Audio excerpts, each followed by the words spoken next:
என்பதை மிகவும் பணிவன்புடன் நான் தெரிவித்துக் கொள்ள விரும்புகிறேன். ஆமென். ஹல்லேலூயா. Are you ready for the word today?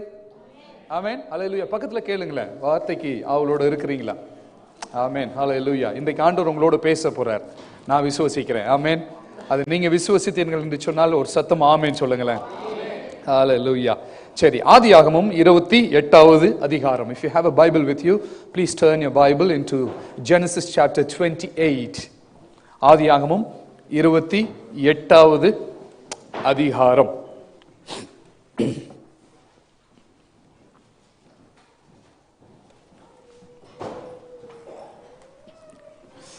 நான் முதல் வசனத்திலிருந்து நான் வாசிக்கிறேன்.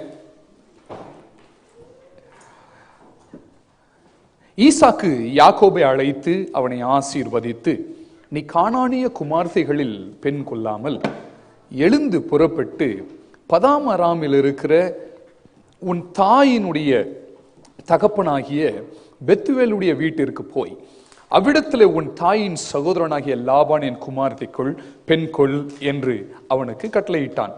சர்வ வல்லமையுள்ள தேவன் உன்னை ஆசீர்வதித்து நீ பல ஜன கூட்டமாகும்படி உன்னை பழுகவும் பெருகவும் பண்ணி, தேவன் ஆபிரகாமுக்கு கொடுத்ததும் நீ பரதேசியாய் தங்குகிறதுமான தேசத்தை நீ சுதந்தரித்துக் கொள்ளும்படி ஆபிரகாமுக்கு அருளிய ஆசீர்வாதத்தை உனக்கும் உன் சந்ததிக்கும் அருளுவாராக என்று சொல்லி ஈசாக்கு யாக்கோபை அனுப்பிவிட்டான். அப்பொழுது அவன் பதாமராமில் இருக்கும் சீரியா தேசத்தானாகிய பெத்துவேலினுடைய குமாரனும் தனக்கும் ஏசாவுக்கும் தாயாகிய ரெபேக்காலின் சகோதரனுமாகிய லாபானிடத்திற்கு போக புறப்பட்டான்.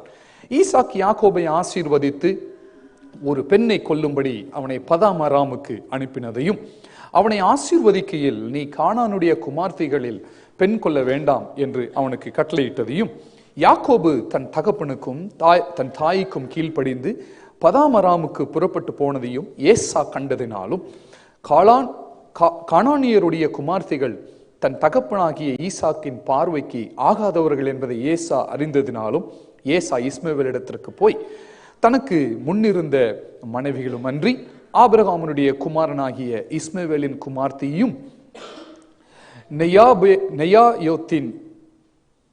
நெபாயோத்தின் சகோதரியுமாகிய மகாலாத்தியும் விவாகம் பண்ணினான். யாக்கோபு பெயர் சபாவை விட்டு புறப்பட்டு ஆரானுக்கு போக பிரயாணம் பண்ணி ஒரு இடத்துல வந்து, யாக்கோபு பெயர் சபாவை விட்டு புறப்பட்டு ஆரானுக்கு போகும்படி பிரயாணம் பண்ணி ஒரு இடத்திற்கு வந்து சூரியன் அஸ்தமித்தபடியினால் அங்கே தங்கி அவ்விடத்திற்கு கற்களில் ஒன்றை எடுத்து தன் தலையின் கீழ் வைத்து அங்கே நித்திரை செய்யும்படி படுத்துக் கொண்டான். 12வது வசனம். அங்கே அவன் ஒரு சொப்பனம் கண்டான். இதோ ஒரு ஏணி பூமியிலே வைக்கப்பட்டிருந்தது, அதன் நுனி வானத்தை எட்டி இருந்தது. அதிலே தேவதூதர் ஏறுகிறவர்களும் இறங்குகிறவர்களுமாய் இருந்தார்கள்.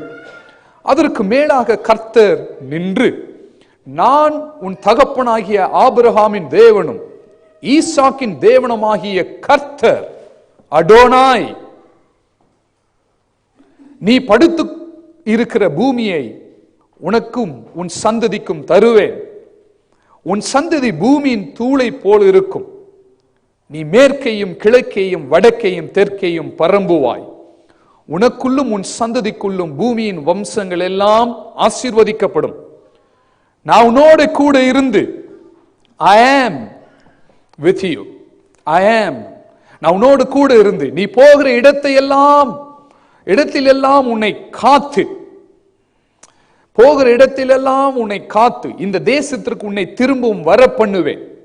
நான் உனக்கு சொன்னதை செய்யும் அளவும் உன்னை கைவிடுவதில்லை என்றார். யாக்கோபு நித்திரை தெளிந்து விழித்த போது, மெய்யாகவே கர்த்தர் இந்த ஸ்தலத்தில் இருக்கிறார், இதை நான் அறியாதிருந்தேன் என்றான். அவன் பயந்து, இந்த ஸ்தலம் எவ்வளவு பயங்கரமா இருக்கிறது, இது தேவனுடைய வீடே அல்லாமல் வேறே அல்ல, இது வானத்தின் வாசல், வானத்தின் வாசல் என்றான். அதிகாலையில யாக்கோபு எழுந்து தன் தலையின் கீழ் வைத்திருந்த கல்லை எடுத்து அதை தூணாக நிறுத்தி அதன் மேல் எண்ணெய் வார்த்து அந்த ஸ்தலத்திற்கு பெத்தேல் என்று பெயரிட்டான். அதற்கு முன்னே அவ்வூருக்கு லூஸ் என்னும் பெயர் இருந்தது. அப்பொழுது யாக்கோபு, தேவன் என்னோடு கூட இருந்து நான் போகிற இந்த வழியிலே என்னை காப்பாற்றி உண்ண ஆகாரமும் உடுக்க வஸ்திரமும் எனக்கு தந்து என்னை என் தகப்பன் வீட்டிற்கு சமாதானத்தோடே திரும்பி வர பண்ணுவாரானால் கர்த்தர் எனக்கு தேவனாய் இருப்பார். நான் தூணாக நிறுத்தின இந்த கல் தேவனுக்கு வீடாகும். தேவரீர் எனக்கு தரும் எல்லாவற்றிலும் உமக்கு தசம பாகம் செலுத்துவேன் என்று சொல்லி பொருத்தனை பண்ணி கொண்டான். எல்லாரும் கண்களை மூடி ஒரு விசை, ஆண்டவரே எங்களோடு கூட நீர் பேசும் அப்பா, நீங்க பேசுங்க, ஆவியானவர் எங்களோடு பேசுங்க. இன்றைக்கு நாங்கள் வந்தது நல்லது என்று சொல்லுகிற சாட்சி எங்கள் வாழ்க்கையில நீர் எழுப்பித்தாரும். மிகுந்த ஆவலோடு நாங்கள் வந்திருக்கிறோம். அநேகர் மிகுந்த ஆவலோடு ஆன்லைன்லயும் பார்த்து கொண்டு இருக்கிறாங்க. யார் யாரெல்லாம் இன்றைக்கு இந்த ஆராதனையில கலந்து கொண்டு கர்த்தர் என்னோடு பேச மாட்டாரா, என்னோடு கூட இடைப்பட மாட்டாரா என்ற இயக்கத்தோடு இருக்கிறார்களோ அவர்கள் எல்லோருக்கூடவும் என் தேவன் நீர் இன்றைக்கு இடைப்படுவீராக. எல்லோரிடமும் என் தேவன் இன்றைக்கு உம்முடைய வல்லமையுள்ள வார்த்தையினால இடைப்படுவீராக. கர்த்தர் இன்றைக்கு கொண்டு வந்த இந்த செய்தியை நீர் ஆசீர்வதித்து, என்னோடு கூட நீர் பேசின இந்த செய்தியை நான் ஆசீர்வதித்து, ஆண்டவரே இந்த ஜனங்களுக்கு நான் கொடுக்க விரும்புகிறேன். ஆண்டவரே இதை எந்த தடையும் இல்லாமல் இவர்கள் பெற்றுக்கொண்டு போக, இதற்கான ஆசீர்வாதத்தின் நிறைவில் போக நீர் உதவி செய்யும். இயேசுவின் நாமத்தினால பிதாவே, ஆமென். எல்லாருக்குமே தெரியும், யாக்கோபு தன்னுடைய அண்ணனாகிய ஏசாவிற்கு பயந்து அவன் பதாமராமில் இருக்கக்கூடிய தன்னுடைய மாமன் வீட்டிற்கு அவன் போகிறான். பின்பாக அவன் மாமனாராய் மாறினதையும் நீங்கள் அறிந்து கொள்ளலாம். ஏசா தன்னுடைய சகோதரனாகிய யாக்கோபை கொலை செய்யும்படி அவன் வகை தேடினான். ஏன் யாக்கோபு ஏசாவுக்கு பயந்து ஓடணும்? ஏன்னா ஏசாவுடைய ஆசீர்வாதங்களை யாக்கோபு திருடி விட்டான். பாருங்க, இந்த வேத பகுதியிலிருந்து ஒவ்வொரு ஆழமான சத்தியங்களையும் பின்னர் இருக்கக்கூடிய அடோனாய் இயேசு கிறிஸ்து கர்த்தருடைய வெளிப்பாடுகளையும் இந்த இடத்துல ஆழமாய் கர்த்தர் அவனோடு கூட பேசி இடைப்பட்டதை இந்த வேத பகுதியில் நாம் பார்க்க போகிறோம். ரொம்ப ஆழமான பழைய ஏற்பாட்டு புத்தகத்தில் இருக்கக்கூடிய அநேக எல்லா புத்தகங்களும் எல்லா பகுதிகளும் எல்லா வார்த்தைகளும் இம்பார்ட்டன்ட் தான். ஆனா இதுல முக்கியமான ரெவலேஷன்ஸ்லாம் இருக்கிறதை நாம் பார்க்கிறோம். பாருங்க, அவன் தன்னுடைய சகோதரனாகிய ஏசாவுக்கு பயந்து அவன் ஓடுகிறான். தேசத்தை விட்டு கானான் தேசத்தை விட்டு தனக்கு வாக்குத்தத்தம் பண்ணப்பட்ட தேசத்தை விட்டு, தன் தகப்பனாகிய ஆபிரகாமுக்கு ஈசாக்குக்கு வாக்குத்தத்தம் பண்ணப்பட்ட தேசத்தை விட்டு அவன் புறப்பட்டு போகிறான். ஏன்? பயம். ஏனென்றால் தன்னுடைய அண்ணனுக்கு பயந்து, உயிருக்கு பயந்து அவன் அந்த இடத்தை விட்டு ஓடுகிறதை பார்க்கிறோம். சரி, ஏன்? என்ன காரணம்? ஒரு மூத்த மகனுக்கு 3 வகையான உரிமைகள் உண்டு. 3 வகையான உரிமைகள். ஒன்று, அவனுக்கு பிறப்பு உரிமை, பர்த் ரைட் என்று சொல்லக்கூடிய பிறப்பு உரிமை அவனுக்கு உண்டு. 2வது, தகப்பனுக்கு அடுத்து கிங்ஷிப். அந்த தகப்பன் தன்னுடைய தகப்பன் ஒருவேளை ராயல் ஃபேமிலி கிங்கா இருந்தானா அவனுக்கு அடுத்து அந்த கிங்ஷிப், அந்த ராஜரீக உரிமை அவனுக்கு தான் இருக்கும். சக்சஸர் என்று சொல்லுவாங்க. அப்போ அந்த கிங்ஷிப், அந்த உரிமை, அந்த பவர், அந்த டொமினியன், அது அவனுடைய பிள்ளைக்கு தான், மூத்த பிள்ளைக்கு தான் கிடைக்கும். 3வது, மூத்த பிள்ளை தகப்பனுடைய ஆசீர்வாதங்களுக்கு சுதந்திரவாளி. நான் முதலாவது சொன்னேன் பர்த் ரைட் அவனுக்கு உண்டு. 2வது சொன்னேன் அவன் அந்த கிங்ஷிப், அந்த ராஜரீக உரிமை அவனுக்கு உண்டு. 3வது, தகப்பனுடைய எல்லா ஆசீர்வாதத்திற்கும் மூத்த மகன் தான் சுதந்திரவாளி. இதை நல்லா ஞாபகம் வைத்துக் கொள்ளுங்க. ஏசாவிடத்திலிருந்து 2 வகையான ஆசீர்வாதத்தை நயவஞ்சகமாக யாக்கோபு அவன் ஏமாற்றி விடுகிறான். இதனால ஏசா மிகுந்த பொறாமை கொள்ளுகிறான். மிகுந்த அவனை ஒரு கொலை வெறி. அவனை எப்படியாச்சும் தன்னுடைய சகோதரன் என்று பாராமல் அவனை எப்படியாச்சும் அவனை கொலை செய்து விட வேண்டும் என்று சொல்லி அவன் கங்கணம் கட்டி கொண்டு திரிந்து கொண்டு இருக்கிற பொழுதுதான் அவனுடைய தாய் ரெபேக்கால் அவனை பார்த்து சொல்றா, இந்த இடத்துல இருக்காத, உன்னுடைய அண்ணன் இங்க இருந்து அவனை கொண்டு போட்டுருவான். ஆகவே நீ நம்முடைய மாமன், என்னுடைய சகோதரன் இருக்க அவனுடைய மாமன், அவனுடைய வீட்டிற்கு நீ போ என்று சொல்லி அவன் புறப்பட்டு போகிறான். அவன் புறப்பட்டு போகிற பொழுது அந்த வீதியில, அந்த வனாந்திர யாத்திரையில, பாதையில அநேக காரியங்கள் நடக்கிறதாக நாம் பார்க்கிறோம். இப்ப ஆதியாகமத்துல முதல் மனிதன் பாருங்க, ஆதாமுக்கு இந்த 3 உரிமையும் இருந்தது. நல்லா கவனித்துக் கொள்ளுங்க. ஆதாமுக்கு 3 உரிமைகள் இருந்தது. அவன் தான் இந்த மனுஷனில முதலாவது கிரியேஷன், முதலாவது மனுஷன் ஆதாம். அந்த முதலாவது மனுஷனாகிய ஆதாமை ஆண்டவர் படைக்கிற பொழுது அவனுக்கு பிறப்பு உரிமை இருந்தது. அவனுக்கு பிறப்பு உரிமை என்ன? பிறப்பு உரிமை சன். தன்னுடைய தகப்பனுடைய ஆசீர்வாதத்திற்கு அவன் தான் சுதந்திரவாளி. அப்ப எல்லா ஆசீர்வாதத்தையும், தேவனுடைய எல்லா ஆசீர்வாதத்திற்கும் ஒரு சக்சஸர், ஒரு கிங்ஷிப், ஒரு சுதந்திரம், ஒரு ஆசீர்வாதம், இது எல்லாவற்றுக்கும் அவன் தான் சொந்தக்காரன். அந்த 3 காரியத்துக்கு, பர்த் ரைட்டுக்கு அவன் தான் சொந்தக்காரன். ஆதாம் தான் பர்த் ரைட்டுக்கு சொந்தக்காரன். ரெண்டாவது கிங்ஷிப். ஆண்டவர் அவனை பார்த்து சொல்லுகிற பொழுது சொல்றார், எல்லாவற்றையும் ஆண்டவர் உருவாக்கி கொடுத்து விட்டு அவனை சொல்றாரு, have Dominion over this creation. அப்ப எல்லாவற்றையும் ஆண்டுக்கொள் என்று சொல்றார். அப்ப அந்த கிங்ஷிப் அவனிடத்துல இருந்தது. அப்ப ஆண்டவர் சொல்றார், அடுத்து அவனை ஆசீர்வதிக்கிறார். நீ you be blessed and fruitful என்று சொல்றார். நீ பழுகி பெருகுவாயாக, ஒரு ஆசீர்வாதம். அப்ப தகப்பனுடைய ஆசீர்வாதத்துக்கு அவன் சொந்தக்காரன். சாத்தான் நயவஞ்சகமா இந்த 3ஐயும் திருடிட்டான். பாருங்க, அவனுக்கு சன் என்று சொல்லக்கூடிய அந்த நேச்சர்ல இருந்து, அந்த பர்த் ரைட்ல இருந்து பாவம் அவனுக்குள்ள வந்த உடனே, சின் அவனுக்குள்ள வந்த உடனே சன் நேச்சர் மாறி சின் நேச்சர் அவனுக்குள்ள வந்து விட்டது. First attack. ரெண்டாவது டொமினியன். அவனுக்கு அது வரைக்கும் ஆண்டவர் கொடுத்திருந்த எல்லா அந்த பவர், அந்த கிங்ஷிப். யோசித்து பாருங்க, திமிங்கலத்துக்கு திமிங்கலம்னு பேர் வச்சது யாராக இருக்க முடியும்? ஒரு ஆடுக்கு ஆடுன்னு பேர் வச்சது யார்? ஒரு பறவை காகத்துக்கு காகம்னு பேர் வச்சது யாராக இருக்க முடியும்? எல்லாம் வேதத்தில் அறிந்து கொள்ளுகிறோம். ஆதாம் தான் அவைகளை என்னென்னத்திற்கு பேரிட்டானோ அது அப்படியே ஆயிற்று. So he was very very brilliant, very brilliant. அப்போ தேவனே ஸ்ட்ரைட்டா அவனை அவனுடைய தேவனுடைய ப்ளூ பிரிண்ட்ல அவன் உருவாக்கப்பட்டவன், அவருடைய இமேஜ்ல உருவாக்கப்பட்டவன். அப்ப அவன் எவ்வளவு பிரில்லியண்டா இருந்திருந்தா, இந்த உலகத்தில் இருக்கக்கூடிய எல்லா ஆடு மாடுகளுக்கும், ஊர்வன பரப்பன நடப்பன எல்லா மிருகங்களுக்கும் அவன் பெயரிட்டான் என்று வேதம் சொல்லுகிறது. So he was so brilliant. அப்பனா அவன் என்ன பெயரிடுறானோ அதுதான் அவனுக்கு கீழே அது அடிபணிந்தது. அப்போ எல்லா டொமினியன், இந்த உலகத்தில் இருக்கக்கூடிய எல்லாவற்றிற்கும், எல்லா கிரியேஷனுக்கும் ஒரு டொமினியன், ஒரு பவர், ஒரு அத்தாரிட்டி அவனுக்கு கொடுக்கப்பட்டது. அதை சாத்தான் பறித்து கொண்டான். எப்பொழுது பாவம் உள்ள வந்ததோ அவன் அதை எல்லாம் மறந்து தேவனுடைய சன்னிதானத்திற்கு விட்டு விலகி ஓடி அவன் தன்னை மறைத்து கொள்ளுகிறான். பாவம் உட்பிரவேசித்தது. சன்ஷிப் என்ற அந்த பர்த் ரைட் பறிக்கப்பட்டது. பாவம் உட்பிரவேசித்தது. கிங்ஷிப் என்று சொல்லக்கூடிய அந்த டொமினியன் பறிக்கப்பட்டது. பாவம் உட்பிரவேசித்தது. நீ எல்லாவற்றிற்கும் நீ ஆசீர்வாதமா இருப்பாய் என்று சொல்லக்கூடிய அந்த ஆசீர்வாதம் அவனை விட்டு பறித்து கொள்ளப்பட்டது. சாபம் அவனுக்குள்ள வந்து விட்டது அவன் இடத்துல. அப்ப கூட பாருங்க, ஆண்டவர் அவனை சபிக்கல. வேதம் சொல்லுகிறது, நம்ம தேவன் வாயில நம்மளை சபிக்கிற தேவன் கிடையாது. வேதம் சொல்லுகிறது, கர்த்தர் ஆதாம் செய்த பாவத்தின் நிமித்தம், ஆதாம் கூட பாவம் செய்யல, ஏவாள் தான் பாவம் செய்தான். அதுலயும் ஒரு ஒப்பனை இருக்கிறது. சபை, ஏவாள் என்றால் சபை, ஆதாம் என்றால் அது இயேசு கிறிஸ்துவுக்கு அடையாளம். ஆதாம் பாவம் செய்யவில்லை, ஏனென்றால் அவனுக்குள்ள வார்த்தை இருக்கிறது. அவன் அந்த வார்த்தையை மீறவில்லை. ஏவாள் செய்த பாவம். அப்ப ஏவாள் செய்த பாவத்திற்கு ஆதாம் பழியை சுமந்து கொண்டான். சபையாகிய நீங்களும் நானும் செய்த பாவத்திற்கு நம்மளுடைய பிந்தின ஆதாமாகிய இயேசு கிறிஸ்து ஒரு பாவம் அறியாதவர், அந்த பழியை தன்னிடத்துல அவர் ஏற்றுக்கொண்டார் என்று வேதத்திலிருந்து ஒரு ஒப்பனையாய் அறிந்து கொள்ளுகிறோம். பாருங்க அன்பான சகோதரனே சகோதரி, இந்த 3ம் அவனை விட்டு நீங்கி விட்டது. சாபம் அவனுக்குள்ள வந்து விட்டதா? எங்க வந்தது சாபம்?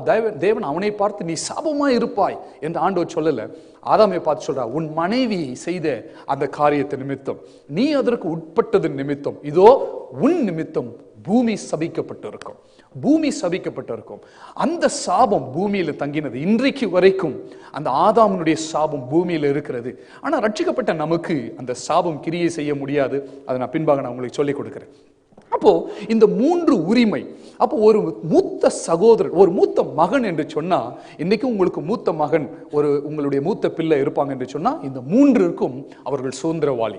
அவர்கள் தான் உங்களுடைய சுதந்திரவாளியா இருக்க முடியும். உங்க ஆசீர்வாதத்திற்கு சொந்தக்காரர்கள் அவர்களா தான் இருக்க முடியும். உங்களுடைய ஒருவேளை நீங்கள் ராயல் ஃபேமிலியில இருப்பீர்கள் என்று சொன்னால், நம்ம கிட்ட சார்ல்ஸ் இருக்கிறாரு, பின்னாடி உட்கார்ந்து இருக்கிறாரு. அவருடைய 2 பிள்ளைகள் தான் அவங்களுடைய ராயல் ஃபேமிலி. அவருக்கு அப்புறமா சக்சஸர் அவங்க தான். ஸோ ஆகவே அந்த கிங்ஷிப், அந்த டொமினியன், இது எல்லாமே நம்மளுடைய பிள்ளைகளுக்கு தான் சேரும். இவன் யாக்கோபு இதை நயவஞ்சகமாய் பறிச்சிடறான். நான் ஆண்டவர் இந்த வேத பகுதியை வாசிக்கிற பொழுதெல்லாம், ஆண்டவர் எவ்வளவு ஒரு இந்த மாதிரி ஒரு கேரக்டர் உள்ள, அதாவது எந்த விதத்திலுமே தேவன் எதிர்பார்க்கிற ஒரு குவாலிஃபிகேஷன்ஸ், தேவன் எதிர்பார்க்கிற ஒரு நன்மை இல்லாத ஜனங்களை தான் ஆண்டவர் பயன்படுத்துகிறதாக நான் வேதத்திலிருந்து அறிந்து கொள்ளுகிறோம். இந்த வசனங்களை படிக்கிற பொழுதும் எனக்கும் அப்படிதான் தோன்றினது. பாருங்க, ஆபிரகாம் எடுத்துக்கொள்ளுங்கள். வேதம் சொல்லுகிறது, ஆபிரகாம் ஆபிரகாமை அழைக்கிற பொழுது ஜாதிகளுக்கு தலைவனாய் ஆண்டவர் சொல்றார், you will be father of the nations. ஜாதிகளுக்கு தலைவனாய் இருப்பாய். அவனை வேதம் சொல்லுகிறது, he is the father of the faith. எல்லா விசுவாசத்திற்கும் தகப்பன் ஆபிரகாம் என்று சொல்லுகிறது. ஆனா உண்மை என்னன்னா, அவன் விசுவசிக்கவே இல்லை. ஆண்டவர் சொல்லுகிற பொழுது, ஆண்டவர் சொல்றாரு, நீ ஒரு குழந்தையை பெற்றெடுப்பாய், உன் மனைவி பெற்றெடுப்பான்னு சொல்லுவது, அதை விசுவசிக்கவே இல்லை. அவன் அவிசுவாசமாய் சாராலும் சிரித்தான், அவனும் சிரித்தான் என்று வேதம் சொல்லுகிறது. ஆனாலும் கூட ஆண்டவர் ஆவியானவர் அதை மறைக்கல. பாருங்க, ரொம்ப அழகா எழுதி வச்சிருக்கிறார். நமக்கு அதை மறைக்காம ஆண்டவர் ஆவியானவர் வெளிப்படையா எழுதி வச்சிருக்கிறார். ஏன் தெரியுமா?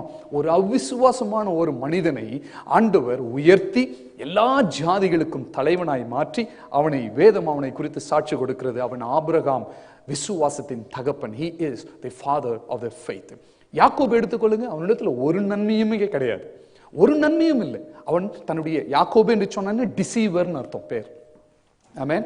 யாராவது ஜேக்கப்னு இருக்கிறீங்களா? நமக்கு தெரிஞ்ச நான் ரொம்ப நேசிக்கிற ஒரு ஊழியக்காரர், அவர் சொல்றார், அகத்தியன். அவர் சொல்லுவார் என்ன அப்படின்னா, பாருங்க, அன்பு அப்படின்னு ஒரு பேர் வச்சிருப்பான் கிறிஸ்தவன். போயிட்டு உடனே ஞானஸ்தானம் எடுத்த உடனே, பாஸ்டர் எனக்கு பேரை மாத்திருங்க என்று சொல்லி ஜேக்கப் அப்படின்னு பேரை வச்சுக்கிட்டான். அவர் சொல்லுவார், என்ன அழகா அன்புன்னு ஒரு பேர் இருக்கு, அதை மாத்திட்டு ஜேக்கப்னு பேர் வச்சுக்கிட்டியாடா மடையா. அப்போ உன்னை பார்க்குறப்பெல்லாம் ஏமாத்துக்காரனே ஏமாத்துக்காரனே ஏமாத்துக்காரனே அப்படிதான் பொருள்படும்படி உன்னை அழைக்க வேண்டியதா இருக்கிறது என்று சொல்லி ரொம்ப காமெடியா பேசுவார். அப்போ பாருங்க, ஒரு விதத்திலுமே ஒரு குவாலிஃபைடு பர்சனே கிடையாது. அவன் ஏமாற்றினான். தன்னுடைய ஒரு நாள் என்ன பண்றான், அவன் கூழ் சமைத்து கொண்டு இருக்கிறான். ரொம்ப அழகா, நேற்றுக்கு ரிச்சர்ட் பிரதர் வீட்டில் இருந்த பொழுது ரொம்ப அழகா பிரியாணி செய்து கொடுத்தார். இந்தியாவிலிருந்து பிரஸ்டீஜ் ISI குக்கர் அதை வாங்கிட்டு எங்களுக்கு அழகா ஒரு பிரியாணி செய்து கொடுத்தார். ஸோ அந்த மாதிரி ஒரு கூழ் சமைச்சிட்டே இருந்தான். நல்ல வேளை அவர் பிரியாணி சர்வ் பண்றப்போ என்கிட்ட என்ன கேட்கல, பர்த் ரைட்டை கேட்கல. இவன் என்ன பண்ணிட்டு இருந்தான், கூழ் சமைத்து கொண்டே இருந்தான். அப்போ ஏசா வரான். ஏசா வந்த உடனே, எனக்கு கொஞ்சம் கூழ் தாயா கேட்கிறான். அவ சொன்னா, நோ, உன் பர்த் ரைட் எனக்கு கொடுக்குறியா? இவன் ரொம்ப, this fellow is very cunning and very smart, you know.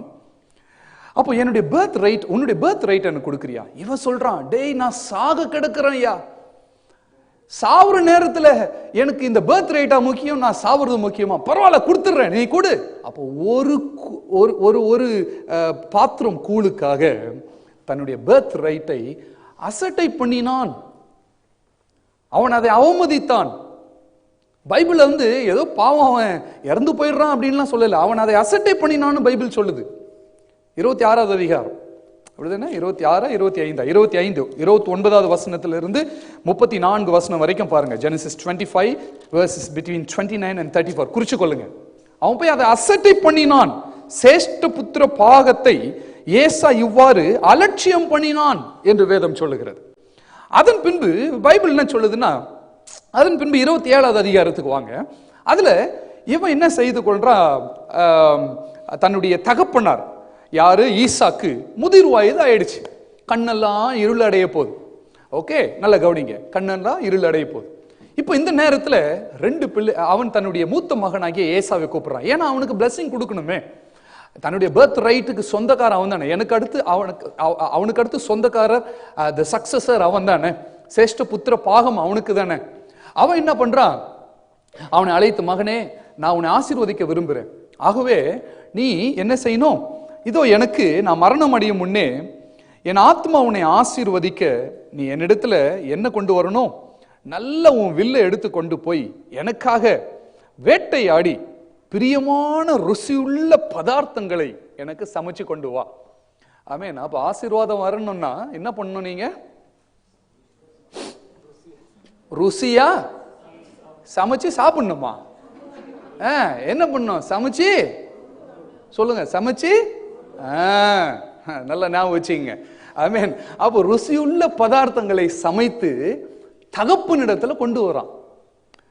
அப்ப தகப்பனிடத்துல கொண்டு வரான். அப்போ before you receive a blessing, amen, you need to offer something to the God the Father. Amen. Hallelujah. அப்போ பாருங்க, அப்போ அவன் ருசியுள்ள பதார்த்தங்களை செஞ்சு கொண்டு வரான். அதை திருப்தியா சாப்பிட்டு இவனை ஆசீர்வதிக்க விரும்புறான். அப்போ இவன் இது அவங்க அம்மா கேட்டுடுறாங்க.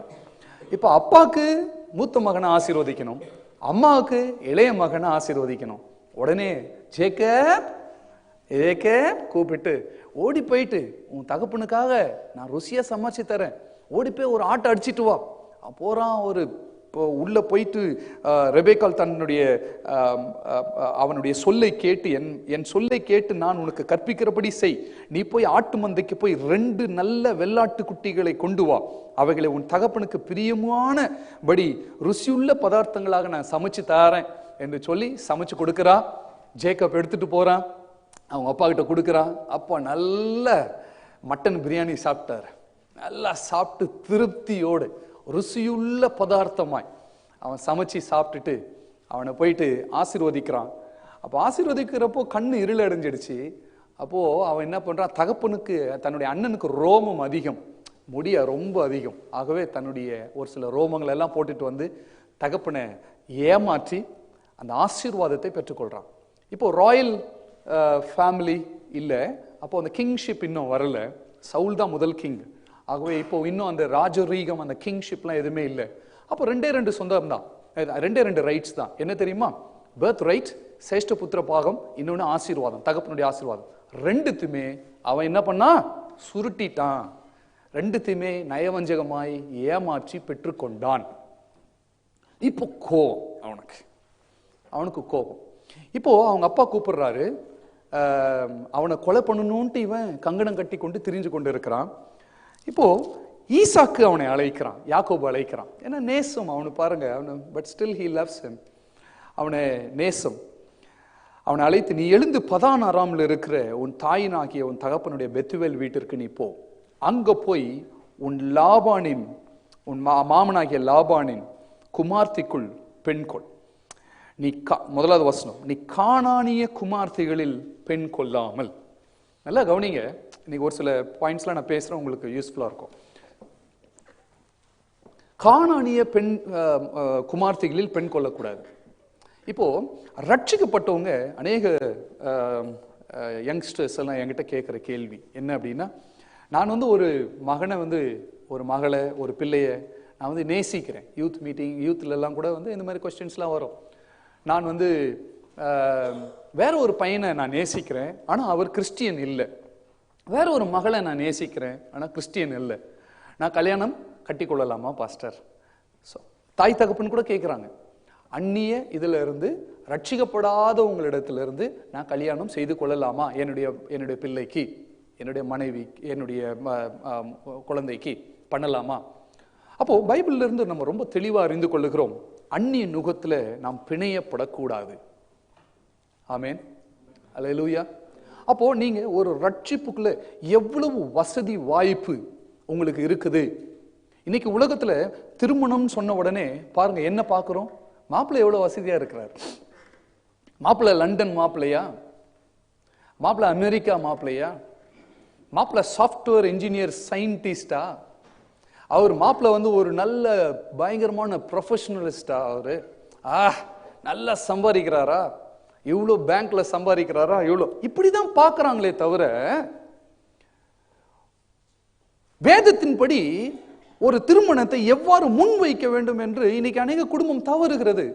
யங்ஸ்டர்ஸ்லாம் இருக்கிறீங்க, உங்களுக்கெல்லாம் சொல்ற, தாய் தகப்பனும் இருக்கிறீங்க, உங்க பிள்ளைகளுக்கு வந்து மேரேஜ் பண்ற பொழுது எப்படி பண்ணணும் அப்படின்ட்டு. அந்நிய நுகத்துல பிணையப்படக்கூடாது. பைபிள் சொல்லுது ரொம்ப தெளிவா. அப்போ ஒரு கல்யாணம் கட்டுகிற பொழுது, பெண் பார்க்கிற பொழுது உங்க மகனுக்கு, அல்லது மாப்பிள்ளை பார்க்கிற பொழுது உங்க பிள்ளைக்கு ரொம்ப தெளிவா இருக்கணும். முதலாவது நீங்கள் வைக்கக்கூடிய கண்டிஷன், அவருக்கு இயேசுவை ஏற்றுக்கொண்டு, சொந்த இரட்சகராக ஏற்றுக்கொண்டு இயேசுவினுடைய பிள்ளையாய் அவர் மாறி இருக்கிறாரா. இதுதாங்க ஃபர்ஸ்ட். இதுதான் ஃபர்ஸ்ட் நீங்க வைக்க வேண்டிய ரிக்வெஸ்ட். அவர் ரட்சிக்கப்பட்டிருக்கிறாரா? பணம், பட்டம், பதவி இதெல்லாம் கூட வரும். அவர் ரட்சிக்கப்பட்டிருக்கிறாரா? இன்னைக்கு அப்படி அவ்வாறு செய்ய தவறுகிறதுனால மேரேஜ் எல்லாம் பிரேக் ஆகுது பாருங்க. மேரேஜ்ல கன்ஃபியூஷன்ஸ் வருது பாருங்க. ஹஸ்பண்ட் அண்ட் ஒய்ஃப் ரிலேஷன்ஷிப்புக்குள்ள ஹஸ்பண்ட் நல்லா தான் இருப்பாரு, ஆனா மனைவி பிரச்சனை பண்ணுவாங்க. மனைவி நல்லா தான் இருப்பாங்க, ஹஸ்பண்ட் பிரச்சனை பண்ணுவாரு. இந்த மாதிரி ஒரு கன்ஃபியூஷன்ஸ் வரதுக்கு காரணம் என்ன அப்படின்னா, இயேசுவை அவர்கள் முதலாவது தன்னுடைய வாழ்க்கை, இப்போ இயேசுவுக்கு தன்னுடைய வாழ்க்கையை அர்ப்பணிக்காதது தான். நல்லா ஞாபகம் வச்சுக்கொள்ளுங்க. If he is not faithful, if that person that you are looking for, அவரை நீ கல்யாணம் பண்ணிக்கொள்ளணும் அப்படின்னு நீ நினைக்கிற அந்த பர்சன், அந்த பெண்ணா இருந்தாலும் சரி, ஆணா இருந்தாலும் சரி, if he is not faithful to God, he cannot be faithful for you or in any means. தேவனுக்கு உண்மையா இருந்து கர்த்தருக்கு தன் வாழ்க்கையை அவர் ஒப்பு கொடுக்கல அப்படின்னா, I am sorry, that marriage won't be fruitful. இவன் ரொம்ப தெளிவா சொல்றான், டேய் தப்பி தவறி கூட போயிட்டு நீ வந்து அந்நிய தேசத்துல பெண்ணை எடுத்துறாத. அவ சொல்ற, கரெக்டா லிங்க் பண்ணி அனுப்புறான். தன்னுடைய தகப்பனாகிய, ஏனென்றால் அந்த ஆசீர்வாதம், அந்த அந்த தேவனுடைய அந்த பிரசன்னம், அந்த ஆசீர்வாதம் அந்த லைனேஜ்ல தான் இருக்கும். இவன் போறான். போகிற பொழுது என்ன நடக்கிறது, அவன் ஒரு இடத்துல ஒரு வனாந்தரத்தை பாதையில, 10வது வசனம் எடுத்துக்கொள்ளுங்க, 28:10, ஜெனசிஸ் 28:10. யாக்கோபு பெயர்செபாவை விட்டு புறப்பட்டு ஆரானுக்கு போக பிரயாணம் பண்ணினான். அங்கே ஒரு இடத்திலே வந்து சூரியன் அஸ்தமித்தபடியினால், அப்போ ஒரு சூரியன் மறைஞ்சிடுச்சு, அஸ்தமனம் ஆயிடுச்சு. அங்கே ரா தங்கினான். அவ்விடத்து கற்களில் ஒன்றை எடுத்து தலையின் கீழே வைத்து நித்திரை செய்யும்படி படுத்துக்கொண்டான். பாருங்க, ஒரு கல் எடுத்து தலைக்கீழே வச்சு நித்திரை செய்து படுத்துக்கொள்றான். அப்போ ஒரு பில்லோலாம் இல்லை, ரொம்ப வெண்மையான காட்டன் பஞ்சி அந்த மாதிரிலாம் எதுவுமே இல்லை. ஒரு கல்லை வச்சு அப்படி ரெஸ்ட் பண்ணி படுத்து தூங்குறான். அங்கே ஒரு சொப்பனம் பார்க்கிறான்.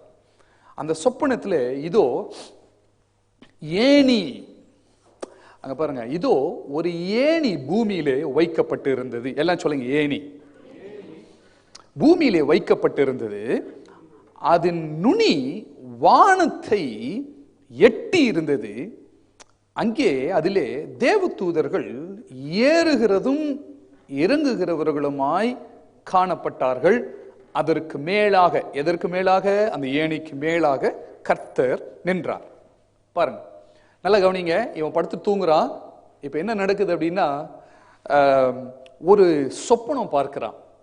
ஒரு சொப்பனம் பார்க்கிற பொழுது ஏணி பூமியிலே, இதோ ஏணி பூமியிலே வைக்கப்பட்டிருந்தது. இப்போ ஏணி அப்படின்னா நம்ம லேடர் அப்படின்னு நம்ம சொல்லிடுறோம். சும்மா சாதாரண ஒரு அப்படி நம்ம அண்டர்ஸ்டாண்ட் பண்ணிக்கிடுவோம். இங்கிலீஷ்லயும் அப்படிதான் இருக்கு. A ladder was set up on the earth அப்படின்னு இருக்கு.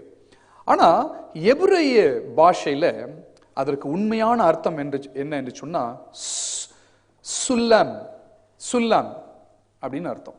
அப்படின்னா என்ன அர்த்தம் அப்படின்னா, ஸ்டார்கேஸ், ஸ்டார்வே. இப்போ ஒரு ஏரியில பைபிள் சொல்லுது, ஒரு ஏணியில இப்படி இப்படி ஒரு ஏணி இருந்துச்சான். அந்த ஏணியில தேவதூதர்கள் வருகிறதும் ஏறுகிறதும் இறங்குறதுமா இருந்தாங்களாம். ஒரு ஏணியில எல்லா தேவதூதர்களும் ஏறி இறங்க முடியுமா? முடியாது. அப்ப அதனாலதான் எபிரேய பாஷையில் அதுக்கு பேர் வந்து ஸ்டார்கேஸ், ஸ்டார்வே அப்படின்னு சொல்றான். அப்படின்னா என்னன்னா, ஒரு பெரிய ஒரு ஒரு ஒரு ஃபிளாட்டுக்குள்ள நீங்க ஒரு பெரிய ஃபிளாட்டுக்குள்ள போகிற பொழுது நீங்க எப்படி ஏறி ஒரு படிக்கட்டுல ஏறுகிற மாதிரி ஒரு பெரிய படிக்கட்டு, ஏணி அல்ல, அது ஒரு பெரிய படிக்கட்டு என்று அர்த்தம் எபிரேய மொழியில. அப்போ அங்க பைபிள் சொல்லுது, இங்கிருந்து தேவ தூதர்கள் முதலாவது ஏறினாங்களாம், ரெண்டாவது தேவ தூதர்கள் இறங்கினாங்களாம். அப்ப கனெக்ஷன் மேல இருந்து கீழே வரல, கனெக்ஷன் கீழே பூமியிலிருந்து மேல போகுது, மேல போகுது. தேவ தூதர்கள் இறங்கினாங்க, அது கரெக்டா அந்த ஆர்டர் படிங்க, தேவ தூதர்கள் இறங்கினாங்க. அப்போ அதற்கு மேல கர்த்தர் நின்றார். இப்போ பைபிள்ல பாத்தீங்க அப்படின்னா ஒரு 3 இடத்துல தான் நீங்க இப்படியோ இந்த மாதிரி ஒரு வானம் திறக்கப்பட்டிருக்கு அப்படின்னு நீங்க வாசிக்கலாம். ஒரு 4 டைம்ஸ் இந்த இடத்தோட சேர்த்து. எசேக்கியேல் 1ஆம் அதிகாரம் 1ஆம் அதிகாரம் எடுத்துக்கொள்ளுங்க. எசேக்கியேல் 1ஆம் அதிகாரம் 1ஆம் அதிகாரம். Turn your Bibles into Ezekiel, the prophetical book, chapter 1 verse 1. 30ஆம் வருஷம் 4ஆம் மாதம் 5ஆம் தேதியிலே நான் கேபார் நதி அண்டையிலே சிறைப்பட்டவர்கள் நடுவில் இருக்கும் பொழுது சம்பவித்தது என்னவென்றால், வானங்கள் திறக்கப்பட தேவ தரிசனங்களை நான் கண்டேன். பைபிள்ல யாக்கோபுக்கு அப்புறமா ஒரு வானம் திறந்து ஒரு தேவ தரிசனத்தை பார்த்தான் அப்படின்ட்டு எழுதப்பட்டது இங்கதான், வேற எங்கேயுமே கிடையாது. அதுக்கப்புறமா மார்க் 1:10 பைபிள் ரொம்ப தெளிவா சொல்லுது, இது குறிச்சு கொள்ளுங்க. இயேசு கிறிஸ்து ஞானஸ்தானம் எடுத்த பொழுது வானம் திறக்கப்பட்டது, இதோ என் நேசகுமாரன் என்று சொல்லி வானத்திலிருந்து பிதாவானவர் பேசினார். இன்னொன்று அப்போஸ்தலர் 7ஆம் அதிகாரம் 56வது வசனத்துக்கு நேரா திருப்பிக் கொள்ளுங்க. அப்போஸ்தலர் 7, Acts chapter 7 verse 56. Acts chapter 7 66. Stephen, ஸ்தேவானை குறித்து நாம் வாசிக்கிறோம். அங்க பாருங்க 56 வேதம் 55 and 56. அவன் பரிசுத்த ஆவினாலே நிறைந்தவனாய் ஸ்தேவான் வானத்தை அண்ணாந்து பார்க்கையில தேவனுடைய மகிமையும் தேவனுடைய வலது பரிசுத்தத்தில் இயேசுவானவர் நிற்கிறதையும் கண்டு, அதோ வானங்கள் திறந்திருக்கிறதையும் மனுஷகுமாரன் தேவனுடைய வலது பரிசுத்தத்தில் நிற்கிறதையும் காண்கிறேன். அப்ப பாருங்க, இந்த இடத்துல இதெல்லாம் குறிச்சு கொள்ளுங்க, வீட்டுல போய் தியானம் பண்ணுங்க. இந்த பகுதியை தவிர வேற எந்த இடத்திலுமே பைபிள்ல வானம் திறக்கப்பட்டது என்றோ ஜனங்கள் அல்லது மனுஷர்கள் தேவ தரிசனங்களை பார்த்தார்கள் என்றோ எங்கேயுமே கிடையாது. அதுக்கப்புறமா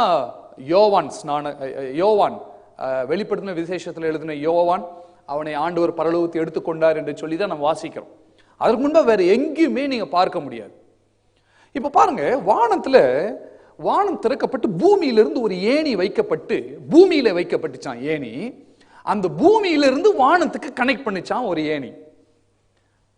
அதுல தேவதூதர்கள் கீழ இருந்து மேல போனாங்களாம் ஃபர்ஸ்ட், அடுத்து மேல இருந்து கீழே இறங்கி வந்தாங்களாம். அதற்கு மேல கர்த்தர் உட்கார்ந்து இருந்தாராம். இப்போ பாருங்க, எத்தனை பேர் பாபேல் டவர் படிச்சிருக்கிறீங்க? பாபேல் கோபுரம் படிச்சிருக்கீங்களா? ஜெனசிஸ் 11 ஆதியாகமம் 11 இருக்கு. இப்போ மனுஷர்கள் என்ன பண்ணாங்கன்னா எடுத்துக்கொள்ளுங்க, ஆதியாகமம் 11வது அதிகாரம், ஜெனசிஸ் சாப்டர் 11 எடுத்துக்கொள்ளுங்க. அப்பொழுது 2வது வசனத்திலிருந்து நான் 3வது வசனத்திலிருந்து வாசிக்கிறேன். 1வது வசனத்தை வாசிக்கலாமே, sorry, first I am reading from first verse.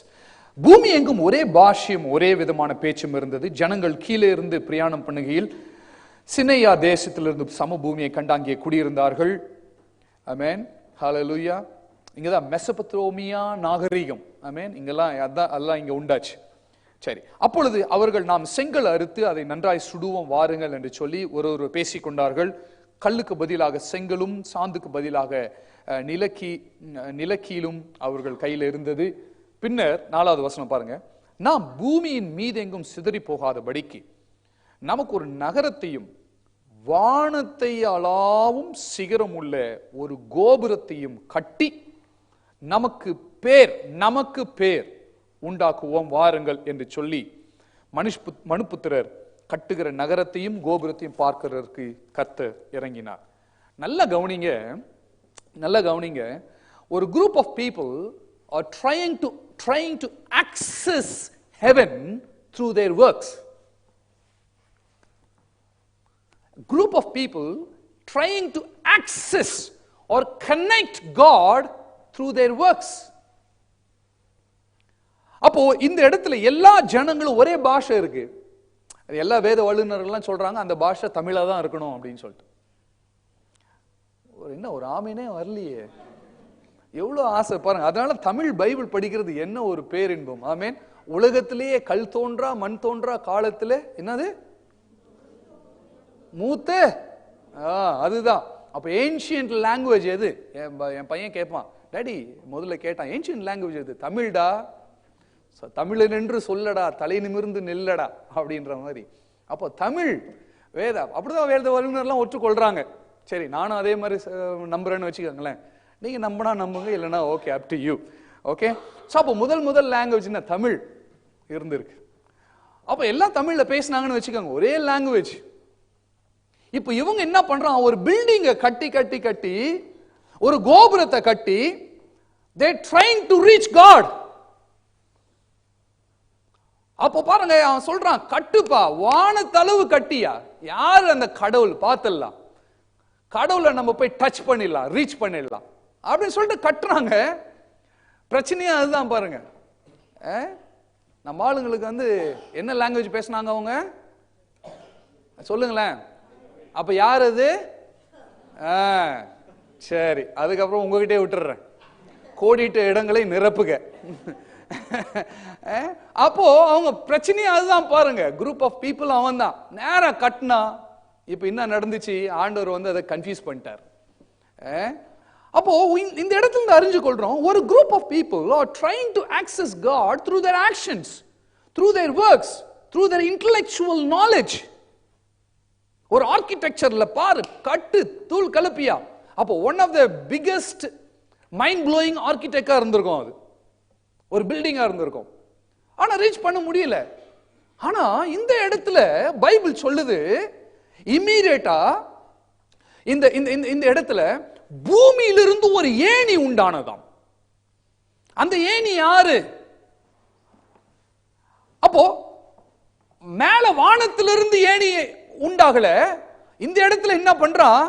Post Christ finished work revelation. இது இயேசு கிறிஸ்து வந்து பூமியில மரித்து போனதுக்கு பின்பு உண்டாகிற ரெவலேஷன் யாருக்கு கிடைச்சது? எத்தனையோ 5000 ஆண்டுகளுக்கு முன்பாக இந்த மனுஷனுக்கு கிடைச்சிருச்சு. அவன் யாரு?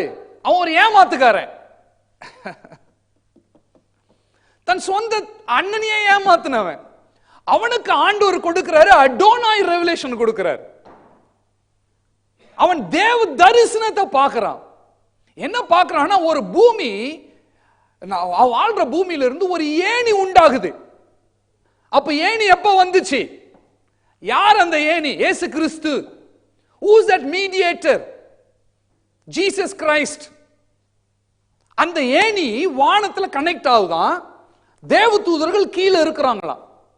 இந்த தரிசனத்தை இயேசு கிறிஸ்து வந்து மரித்து அடக்கம் பண்ணப்பட்டு 3ஆம் நாள் உயிரோடு எழுந்த பிறகு, a finished work of Christ முடிஞ்ச பிறகு நமக்கு கிடைக்க வேண்டிய ரெவலேஷன் 5000 ஆண்டுக்கு முன்னாடி இவனுக்கு கிடைக்குது.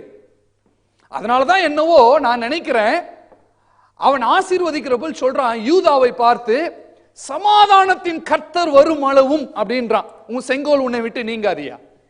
இப்ப அதுலயும் திருப்பியும் பாருங்க, ரூபன் தான் ஃபர்ஸ்ட் பார்ன். ஆமென், அல்லேலூயா, அல்லேலூயா. ரூபன் தான் ஃபர்ஸ்ட் பார்ன். ரூபனுக்கு இருக்கிற 3 இப்போ ஜாதிகள் உண்டாகட்டார். அப்ப அவனுக்கு 12 பேர் பிறந்த உடனே அந்த கிங்ஷிப் ஸ்டார்ட் ஆயிடுச்சு அவனுக்கு. அந்த 12 பேர்ல அந்த கிங் அனாயிட்டிங் யாருக்கிட்டயோ இருக்கு. அது யாருக்கிட்ட இருக்கணும்? அக்கார்டிங் டு பைபிள், எபிரே ஸ்ட்ரக்சர் பிரகாரமா, பிலீஃப் பிரகாரமா ஃபர்ஸ்ட் பார்ன்.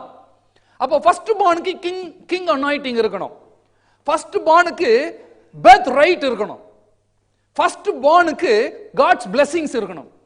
ஆனா ஃபர்ஸ்ட் பார்னுக்கு 3மே போயிடுச்சு. தெரியுமா உங்களுக்கு? அவனுடைய பர்த் ரைட் வந்து யாருக்கு தெரியுமா போயிடுச்சு? லேவியனுக்கு போயிடுச்சு. அவனுடைய கிங்ஷிப் யார்கிட்ட தெரியுமா போயிடுச்சு? அவன் தம்பியாகிய யூதாக்கு போயிடுச்சு. அவனுடைய ஆசீர்வாதம் யாருக்கு தெரியுமா போச்சு? யோசேப்பு கனி தரும் செடி யோசேப்புக்கு போயிடுச்சு. எல்லாத்தையும் இழந்துட்டு நிக்கிறான். ஏன் தெரியுமா? தாமார் இடத்துல செய்த ஒரு தவறு. தன் சொந்த மருமகள் என்றும் பாராமல், அறியாமல், பாராமல் அவன் அவளிடத்துல பிரவேசித்ததுனால, அந்த ஒன் மிஸ்டேக், ஒன் ஒரு wrong move, one wrong decision will mess up our life. இந்த 3 அனாயிண்டிங்குமே blessing அவன் இழந்துட்டான். யாருக்கு போயிடுச்சு? வெளியில எல்லாம் போல, எங்க தான் போயிடுச்சு. கிங்ஷிப் போயிடுச்சு யூதா கிட்ட, பர்த் ரைட் லேவியனுக்கு போயிடுச்சு. காலத்துக்கு லேவியன் தான் ஆண்டவரை தொழுது கொள்ளணும். அவனுக்கு எல்லா ஆட்களுமே உரிமையா வந்து லேண்ட் கொடுக்கணும். எல்லா ஆசீர்வாதமும் யோசேப்பு போயிடுச்சு. யோசேப்பு யூகே, யோசேப்பின் கனி தரும் செடி. யூகே தான் யோசேப்பினுடைய டிவைட் ஆன ஒரு லேண்ட் ஸ்கேல். தெரியுமா உங்களுக்கு? ஜூரிஸ்டிக்ஷன் நான் ஏற்கனவே சொல்லி இருக்கிறேன்னா, தான் கோத்திரம் Denmark. Please mark this place because Dan people are living. So mark this place as Denmark. Hallelujah. Reuben கோத்திரம் பிரான்ஸ். அந்த காலத்துல வந்து அவன் போயிட்டு என்ன பண்ணா, தாமார் கிட்ட போயிட்டான். தாமார் வந்து அந்த காலத்துல வந்து அவர் விபச்சாரி போல இருந்தா, விபச்சாரி போல உட்கார்ந்து இருந்தா. 2 அடையாளம் விபச்சாரிக்கு அந்த நேரத்துல இருக்கும். ஒன்று, அவங்களோட முடி வந்து சுருளியா இப்படி பின்னலா இருக்கும், அவங்க போத்திட்டு இருப்பாங்க, சுருளியா ஃப்ரண்ட்ல இருக்கும். பிளஸ் வந்து ஒரு விதமான ஒரு நல்ல ஒரு நறுமணம், அந்த ஸ்பைஸ் என்று சொல்லுவாங்க. ஸ்பைஸ் அந்த, அதாவது பெர்ஃப்யூம்னு வச்சுக்கோங்களேன், இப்போ ஈஸி அண்டர்ஸ்டாண்டிங். அப்போ அந்த பெர்ஃப்யூம் நல்லா அந்த சைடு போனவே, போன வாரம் வந்து ஒருத்தரை பேசுறதை நான் பார்த்துட்டு இருந்தேன். சர்ச்சில் எல்லாம் வந்து இப்படி வரக்கூடாது, அப்படி வரக்கூடாது, பெண்கள் அப்படி ட்ரெஸ் போடக்கூடாது, பெண்கள் இப்படி ட்ரெஸ் போடக்கூடாதுன்னு சொல்லிட்டு அநேகர் சொல்லி கொண்டு இருக்கிறாங்க. அதெல்லாம் எவ்வளவு தவறுன்னு சொல்லிட்டு ரொம்ப அழகா எக்ஸ்பிளைன் பண்ணிட்டு இருந்தார் ஒரு யங் சாப். நானும் போட்டேன், very good, keep it up, well set அப்படின்னு சொல்லிட்டு ஒரு ரிப்ளை பண்ணியிருந்தேன். ரொம்ப அழகா சொல்லியிருந்தார். யாரோ ஒரு பாஸ்டர் என்ன பண்ணாரோ, லேடிஸ் வந்து லெகிங்ஸ் போட்டதுக்கு கண்டம் பண்ணி பிரசங்கம் பண்ணிட்டுக்கிறார். யாரோ ஒரு பாஸ்டர் வந்து white and white dress ladies போடுறதில்ல அப்படின்னு சொல்லிட்டு கண்டம் பண்ணி ட்ரெஸ் பண்ணிட்டார். அவர் வந்து சொல்றாரு, எங்க சகோதரிகளுக்கு, பெண்களுக்கு லெகிங்ஸ் வந்து எவ்வளவு பிளெக்சிபிலிட்டியா இருக்கு தெரியுமா? நீ வெளிப்புற அலங்காரத்தை பத்தி பேசிட்டு இருக்கிற, இயேசுவை பத்தி பேசுறத மறந்துடுற அப்படின்றார். அது கரெக்டு தான், இந்த காலத்துல அந்த மாதிரி நடந்து கொண்டு இருக்கு. இப்ப பெண்கள்லாம் வந்து இந்த மாதிரி பண்ணக்கூடாது, அந்த மாதிரி, சரி போகட்டும். அப்போ தாமார் அப்படி அந்த முடியை விட்டு கொண்டு நல்லா பெர்ஃப்யூம் அடிச்சு அழகா, மல்லிகைப்பூ வச்சுட்டு வரக்கூடாது பாஸ்டர் சர்ச்சுக்கு. ஏன் அப்படின்னா, அவங்க அந்த சிஸ்டர் எனக்கு முன்னாடி இருக்கிறப்ப என்னால ஆராதிக்கவே முடியல. நீ ஏன் மல்லிகைப்பூ பாக்குற? உன் கண்ணுதான் பிரச்சனைங்க. மூக்க பொத்திட்டு வா, இல்லைன்னா பாத்ரூம்ல போய் நின்று ஆராதி. இது பிரச்சனை. இந்த மாதிரி எல்லாம் வந்து கோடிட்ட இடங்களை நிரப்பிக் கொள்ளுங்க. நிறைய பேர் இருக்கிறாங்க இன்னைக்கு. அதை பார்த்து நீ மல்லிகைப்பூ போடுறதையோ இல்ல ரோஜா பூ போடுறதையோ, ஆண்டவர் வந்து அதை பார்த்து உனக்கு பரலோகத்துக்கு வான்னு சொல்லிட்டு உனக்கு ரைட்ஸ் கொடுக்கல. நீங்க எப்படி, அதாவது ஐயா நல்லா கவனிச்சு கொள்ளுங்க. ஒரு பிள்ளை வளருகிற பொழுது, ஒரு பையன் வளர்றப்போ அவனுடைய அந்த அந்த பருவத்தை மதிக்க கற்றுக்கொள்ளணும். நீங்க அந்த பருவத்தில் அநேக மாற்றங்கள் உண்டாகும். ஒரு பெண் வளருகிற பொழுது அந்த பருவம் உண்டாகும். அந்த பருவத்தை இன்றைக்கு கிறிஸ்துவ சமுதாயம் ஏற்றுக்கொள்ள மறுக்கிறது. ஏன்னா பழமைவாதத்தினால அவங்க பிடிச்சு வச்சிட்டு இருக்கிற அந்த பழமைவாதம் இல்லங்க, அதெல்லாம் முடியாதுங்க. அப்போ ஒரு பெண் அந்த பருவ மாற்றத்தை நீ ஏற்றுக்கொள்ள கற்றுக்கொள்ளணும். கிறிஸ்தவனே, கிறிஸ்தவளே, நீங்க ஏற்றுக்கொள்ள கற்றுக்கொள்ளணும். சபை அதை ஏற்றுக்கொள்ள கற்றுக்கொள்ளணும். அவன் முடி ஒரு மாதிரி ஸ்டைலா தான் வெட்டுவான். நீ பரலோகம் போயிட மாட்ட, நீ நரகத்துக்கு தான் போவ அப்படின்னு சொல்லக்கூடாது. நீ ஒரு நாள் நான் வந்து டீனேஜ்ல வந்து எனக்கு இந்த ரவுண்ட் நெக் போலோ ஷர்ட்ஸ், ஐ மீன் இல்ல ரவுண்ட் நெக் ஷர்ட்ஸ் வந்து போடணும்ட்டு ஒரு ஆசை. புதுசா ஒருத்தர் வாங்கி கொடுத்தாங்க, கருப்பு கலர், எனக்கு ரொம்ப பிடிக்கும். உடனே கருப்பு கலர் போட்டு சர்ச்சுக்கு போயிட்டா அப்படின்னு பாஸ்டர் வந்து மைக்க பிடிங்கிட்டார். நீ வந்து ஒயிட் அண்ட் ஒயிட் போட்டு தான் நீ ஆராதிக்கணும். 19 வயசுங்க, அப்படியே ஆண்டவருக்கா ஏதாவது பண்ணணும்னு துடிக்கிறேன். அப்படியே பாட்டு பாடினு இருக்க ஃபாதர் பெக்குமென்ஸ் பாட்டு தான் பாடின்னு இருக்கிறேன். வந்து மைக்க பிடிக்கிட்டார். சர்வீஸ் முடிஞ்ச உடனே சொல்றாரு, இன்னொரு முறை நீ வந்து பிளாக் ஷர்ட்ல வந்த கருப்பு ஆடு, அவ்வளவுதான், நீ வெள்ளை ஆடாதான் இருக்கணும் அப்படின்ட்டாரு என்ன. அப்போ இன்னைக்கு அந்த மாதிரி பழமைவாதத்தினால நம்ம ஏற்றுக்கொள்ள மறுக்கிறோம். உங்க பிள்ளைகளை அக்செப்ட் பண்ணுங்க. அவங்க வயசுல ஏற்படக்கூடிய மாற்றங்களை மதிக்க கற்றுக்கொள்ளுங்க. நீ மதிக்கல அப்படின்னா நீ பழமைவாதத்தில் இருக்கிறாய். நீ பாபாலை போல ஆண்டவரை உன்னுடைய ஒர்க்னால திருப்திப்படுத்தணும்னு நினைச்சிட்டு இருக்கிற. அந்த கட்டடம் எவ்வளவுதான் எழும்பினாலும் அது தேவனை திருப்திப்படுத்தாது, தொடாது. எவ்வளவு மூளையை கசக்கி நீ கட்டினாலும் அது தேவனை திருப்திப்படுத்தாது, தொடாது, கிட்டே நெருங்க முடியாது. God would not be pleased with that Babel tower, my friend. Why? Because it was completely out of their intellectual knowledge. They trying to reach God. எனக்கு தெரியும் ஆண்டவர் எப்படி ரீச் பண்ணணும்னு சொல்லிட்டு. எனக்கு தெரியும், நான் படிச்சிருக்கிறேன். நான் பைபிள், நான் படிக்காத புத்தகங்களா? எனக்கு இல்லாத உலக அறிவா? I am sorry my friend. நீ எவ்வளவுதான் உலக அறிவில் இருந்தாலும் உன்னுடைய உலக அறிவினால தேவனை திருப்திப்படுத்த முடியாது என்பதை இன்றைக்கு நான் மிகவும் பணிவன்போடு கூட தெரிவித்துக் கொள்கிறேன். ஒரே ஒரு காரியம், ஒரு ஏமாத்துக்காரனுக்கு கிடைச்ச ரெவலேஷன் பாபேல்ல இருக்கிற புத்திசாலிகளுக்கு கிடைக்கல.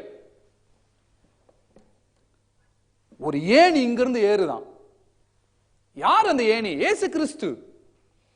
அடோனாய் அங்க அதுக்கு மேல நின்று கர்த்தர் நின்றாராம்.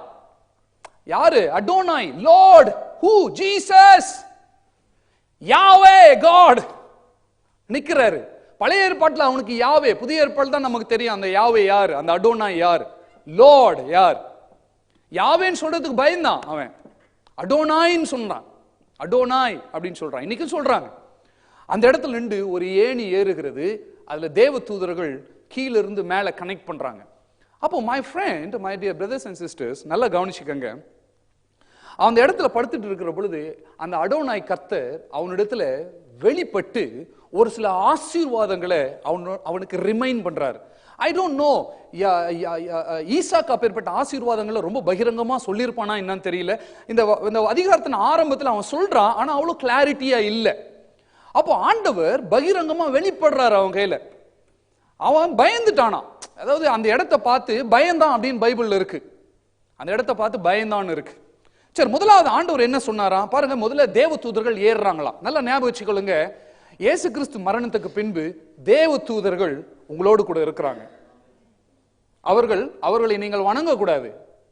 அவர்கள் வணக்கத்துக்குரியவர்கள் அல்ல, உன்னுடைய வேலைக்காரங்க. அவங்க உங்களுடைய பணிவிடைக்காரர்கள். சொல்லுங்க, பக்கத்துல பார்த்து சொல்லுங்க.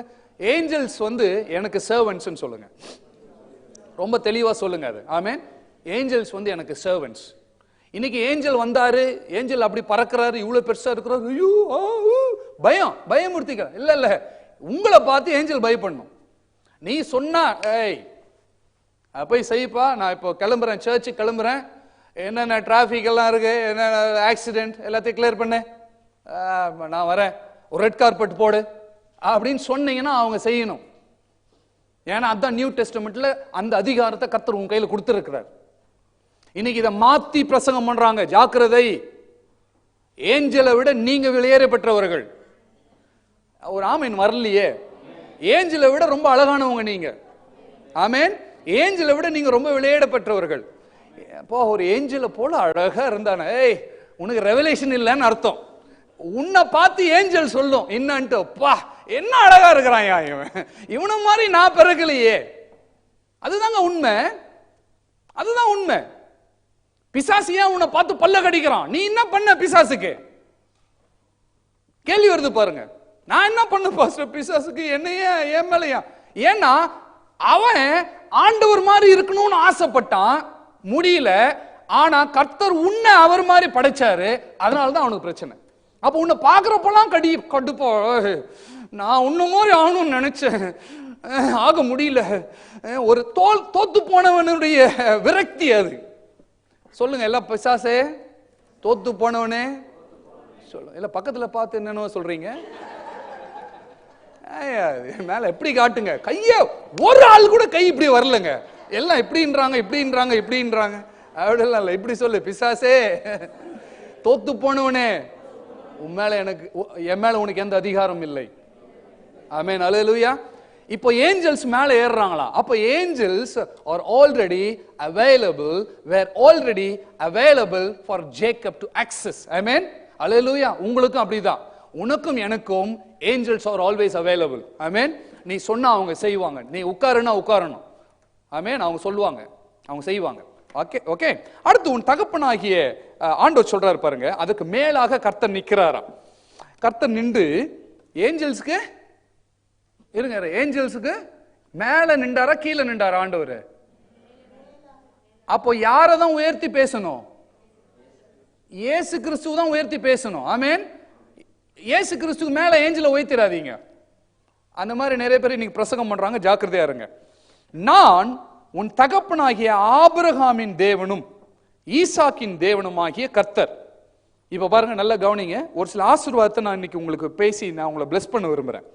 இது வந்து பெத்தேல் ஆசீர்வாதங்கள். இதெல்லாம் ஆண்டவர் சொல்றாரு, நீ படுத்திருக்கிற பூமியை உனக்கும் உன் சந்ததிக்கும் தருவேன். இன்னைக்கு ஆண்டவர் இந்த வாக்கு தத்தத்தை உங்களுக்கு கொடுக்கிறார். ஒரு ஆமீன் சொல்ல வரலையே சத்தமா? ஆண்டவர் சொல்றாரு, நீ தங்கி இருக்கிற பூமியை உனக்கும் உன் பிள்ளைகளுக்கும் கொடுப்பேன். அப்பனா பாருங்க, உனக்கு மட்டும் இல்ல, உன் சந்ததிக்கும் அது கிடைக்கும். உன் பிள்ளைகள் இங்கதான் பிறப்பாங்க.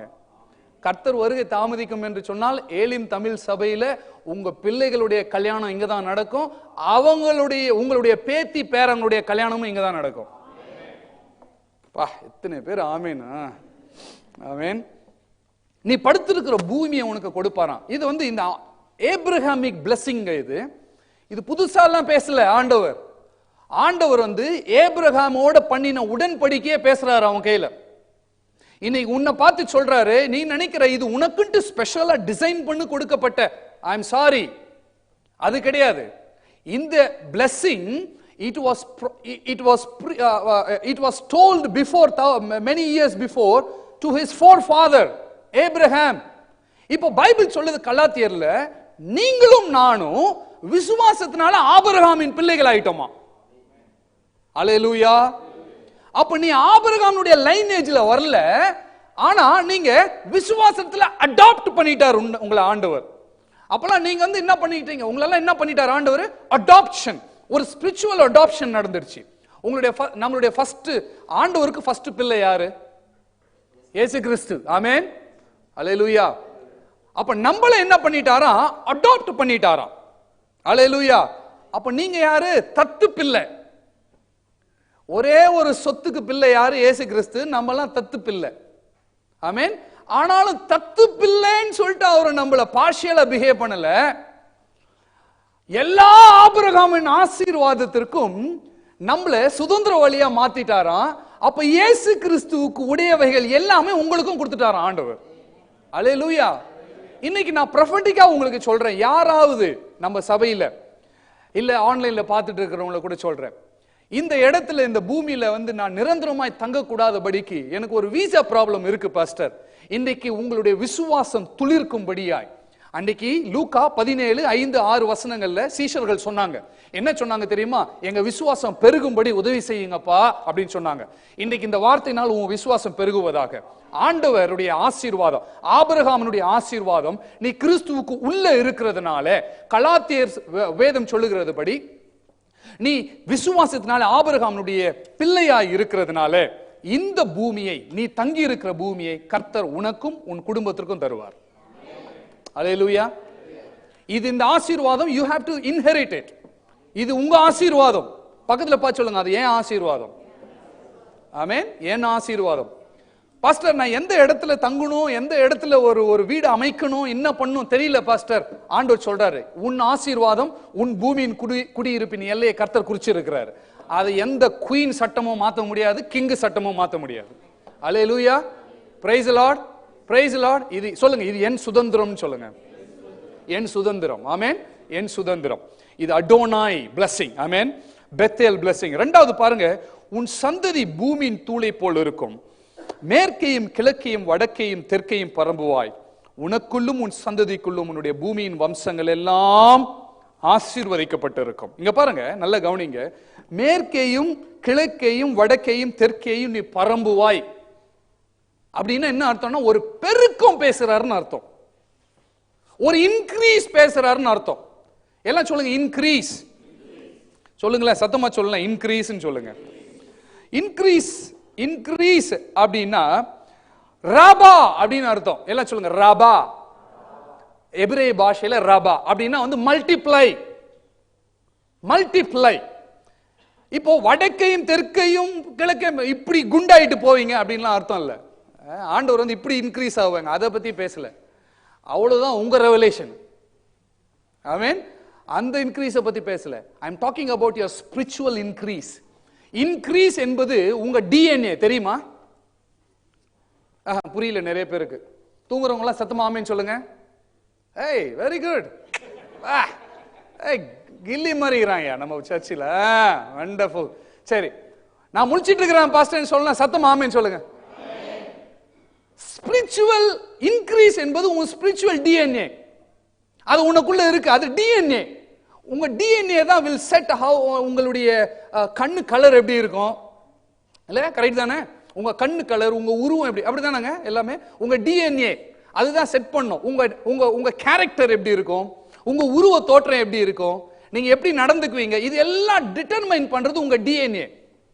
இந்த டிஎன்ஏல உங்களுக்கு ஒரு ஆசீர்வாதம் இருக்கு. அந்த ஆசீர்வாதம் பேர் இன்க்ரீஸ். இது எங்க இருந்துச்சு? ஆதாம படைக்கிறப்ப சொன்னார், நீ பருகி பெருகுவாயாக. Increase. God spoke increase to Adam even before he became sinner. Before sin, இந்த blessing அவனுக்கு இருந்துச்சு. Before sin, the dominion was given to him. Before sin, all the power over dominion was given to him. Before sin, God blessed him. Before sin, he was a only inheritance. சேஷ்ட புத்திர பாகம் அவனுக்கு தான். நான் தான் எங்க அப்பாவுக்கு முழு சொந்தம். இது எல்லாமே கொலாப்ஸ் ஆனது காரணம் எப்பன்னா, சின்னு வந்ததுனால எல்லாமே போயிடுச்சு பாருங்க. அப்போ சின்னுக்கு முன்னாடி ஆண்டவர் அவனுக்கு கொடுத்த மிகப்பெரிய பிளெஸிங் என்ன தெரியுமா? Spiritual DNA. என்ன தெரியுமா? இன்க்ரீஸ். பக்கத்துல பார்த்து ஒரு 2 பேர் சொல்லுங்க, இன்க்ரீஸ் சொல்லுங்க. ஆமென். அல்லேலூயா. இன்னைக்கு அந்த சீஷர்கள் சொன்னாங்க, நான் சொன்னேன் இல்லையா? சீஷர்கள் சொன்னாங்க, ஆண்டவரே எங்க விசுவாசத்தை வர்த்திக்க பண்ணும், இன்க்ரீஸ் பண்ணுங்க. உங்க விசுவாசம் இன்னைக்கு வர்த்திக்கப்படும். இயேசுவின் நாமத்தினால உங்க விசுவாசம் வர்த்திக்கப்படுவதாக. நான் மறுபடியும் சொல்றேன், இயேசுவின் நாமத்தினால உங்க விசுவாசம் வர்த்திக்கப்படுவதாக. எந்த இடத்துல எந்த விசுவாசத்தை நீ எதிர்பார்த்து pastor I am looking in this அப்படின்னு நீ சொல்றியோ, I speak increase in the mighty name of Jesus in that particular area of your blessing. ஆமென். அல்லேலூயா. உங்களுக்கு விசுவாசத்துல ஒரு இன்க்ரீஸ் உண்டாவதாக. அதாவது தீர்க்க ஆயுஸ்ல ஒரு இன்க்ரீஸ் உண்டாவதாக. அதுக்கு பேரே தீர்க்க ஆயுசு. ஆமென். அல்லேலூயா. அப்போ ஆவியின் ரோமர் 8 இல்லையா? ஆவியின் சிந்தை மரணம், மன்னிக்கவும், சாரி, மாம்சத்தின் சிந்தை மரணம், ஆவியின் சிந்தை ஜீவனும் சமாதானமும் இருக்கா? அல்லேலூயா. அப்போ ஆண்டவர் தீர்க்காயுசா நீ இருக்கணும்னு விரும்புறாரு. அந்த தீர்க்காயுசை மெஸ்அப் பண்றது யாரு? மாம்ச சிந்தை. அப்போ மாம்ச சிந்தை வந்து நமக்கு என்ன கொண்டு வந்துரும் சொல்லுங்களேன்? மரணத்தை கொண்டு வந்துரும். ஒரு மரண பயம் வந்துருச்சு பாஸ்டர். மரண பயம். தூங்குனா தூக்கமே வர மாட்டேங்குது பாஸ்டர். இன்னைக்கு செத்துருவோனா நாளைக்கு செத்துருவோனா, இன்னைக்கு பாலா நாளைக்கு பாலானே தெரிய மாட்டேங்குது. அந்த மாதிரி. இதுக்கெல்லாம் காரணம் என்ன அப்படின்னா, இன்னும் ரெவலேஷன் வரல உனக்குன்னு அர்த்தம். ஏதோ இன்க்ரீஸ்ல வந்து நீ லேக் ஆயிட்டு இருக்கிறேன்னு அர்த்தம். ஆவியில நடத்தப்படாம மாம்சத்துல நடத்தப்பட்டிருக்கிறேன்னு அர்த்தம். மாம்சம் தலை தூக்கின்னு இருக்கு அப்படின்னு அர்த்தம். அதனாலதான் உங்களுக்கு வந்து நீங்க என்ன பண்றீங்க, பாஸ்டர் எங்க போயிருந்தீங்க? நான் வந்து ஒரு இன்சூரன்ஸ் கன்சல்டன்ட்டை பார்க்க போயிருந்தேன் பாஸ்டர். ஏன்? என் ஃபேமிலி எல்லாருக்கும் செட்டில் பண்ணலாம் அப்படின்னு சொல்லிட்டு. என்ன பிரதர்? தெரியல பாஸ்டர், இன்னைக்கு இருப்பணும் நாளைக்கு இருப்பணும், பயமாவே இருக்கு. இதுக்கெல்லாம் காரணம் என்னன்னா, ஆவியில நீ உன் வாழ்க்கை இன்னும் நடத்தப்படலைன்னு அர்த்தம். ஏதோ மாம்சத்திலேயே இயங்கிட்டு இருக்கிறேன்னு அர்த்தம். மாம்சம் சொல்றபடி நடக்கிறது, மாம்சம் சொல்றபடி செய்யறது, ஆவியில நடத்த. renew your mind, Romans chapter 12. புதிய ஏற்பாட்டு விசுவாசிகளே, உங்க மைண்ட் எவ்ரிடே ரினியூ ஆகணும். ரினியூவ் ஆகலனா சம்திங் ராங். அப்ப increase is in your spiritual DNA. அப்ப நான் இயேசு நாமத்தில் எல்லாம் கையை உயர்த்துங்க, நான் சொல்றேன். அங்க பாருங்க, ஐஸ்வரியத்தை சொல்லுங்க, ஐஸ்வரியத்தை சம்பாதிக்கிற பலனை கர்த்தர் என் கையில கொடுத்திருக்கிறார் என்று நான் விசுவசிக்கிறேன். அல்லேலூயா. கை கீழே போட்டுக்கலாம். தேங்க்யூ. அப்போ ஐஸ்வரியத்தை கொடுக்க மாட்டார். நீ என்ன எதிர்பார்க்கிற? ஐஸ்வர்யத்தை கொடுங்கப்பா, ஐஸ்வர்யத்தை கொடுங்க, ஐஸ்வர்யத்தை கொடுங்க, வானம் கிழிக்கப்படுவதாக, ஒரு BMW கார் வந்து அப்படியே இறங்குவதாக. இதெல்லாம் நடக்காது.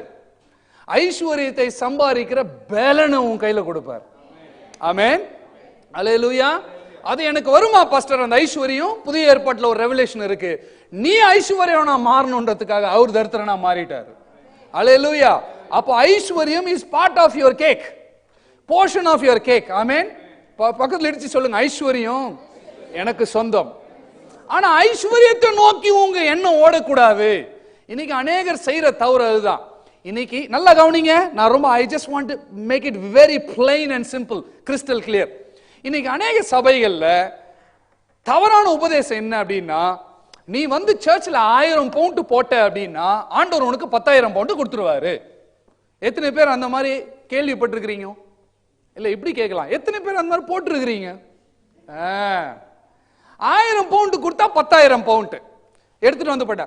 அப்போ நான் கேட்கிறேன் கேள்வி, அந்த 1000 பவுண்ட் நீ உற்சாகத்துல கொடுத்தியா, இல்ல உனக்கு வரப்போகிற 10,000 பவுண்ட் எதிர்பார்ப்புல நீ கொடுத்தியா? தென் எப்படி அது அங்கீகரிக்கப்படும்? பைபிள் சொல்லுது, உற்சாகமா நீ கொடுக்கிறவன் இடத்துல காணிக்கைய வாங்க. ஆமென். அல்லேலூயா.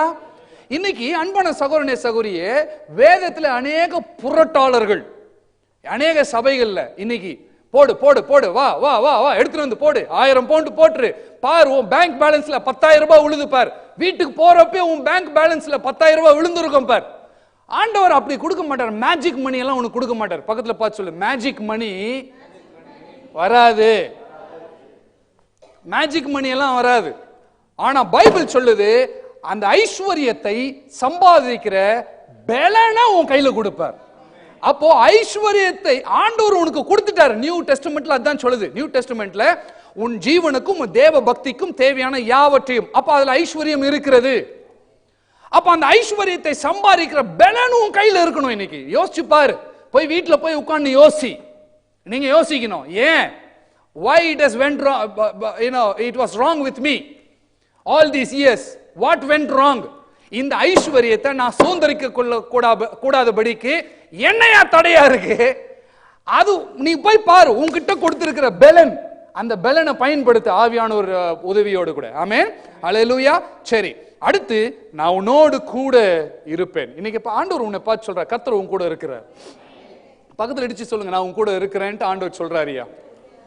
ஆமென். நான் உன் கூட இருக்கிறேன். ஆமென். அல்லேலூயா. சரி, இங்க பாருங்களேன், சங்கீதம் 37 எடுங்க. சங்கீதம் 37, Psalm chapter 37 நான் முடிச்சிடுறேன். சங்கீதம் 37 எடுங்க.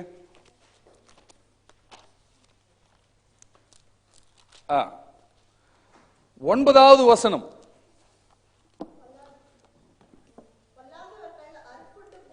அது வேணாம், ஃபர்ஸ்ட் ஆஃப் வேணாம் நமக்கு, ரெண்டாவது ஆஃப். எல்லாம் சொல்லுங்க, கர்த்தருக்கு காத்து இருக்கிறவர்களோ பூமியை சுதந்தரித்துக் கொள்வார்கள். எத்தனை பேர் ஆண்டவருக்காக காத்துட்டு இருக்கிறீங்க? ஆமென். எத்தனை பேர் ஆண்டவர், என் ஒய்ஃப் கூட இருக்கா, அவளுக்கும் சொல்றேன் நான், எத்தனை பேர் ஆண்டவருக்காக காத்துட்டு இருக்கிறீங்க?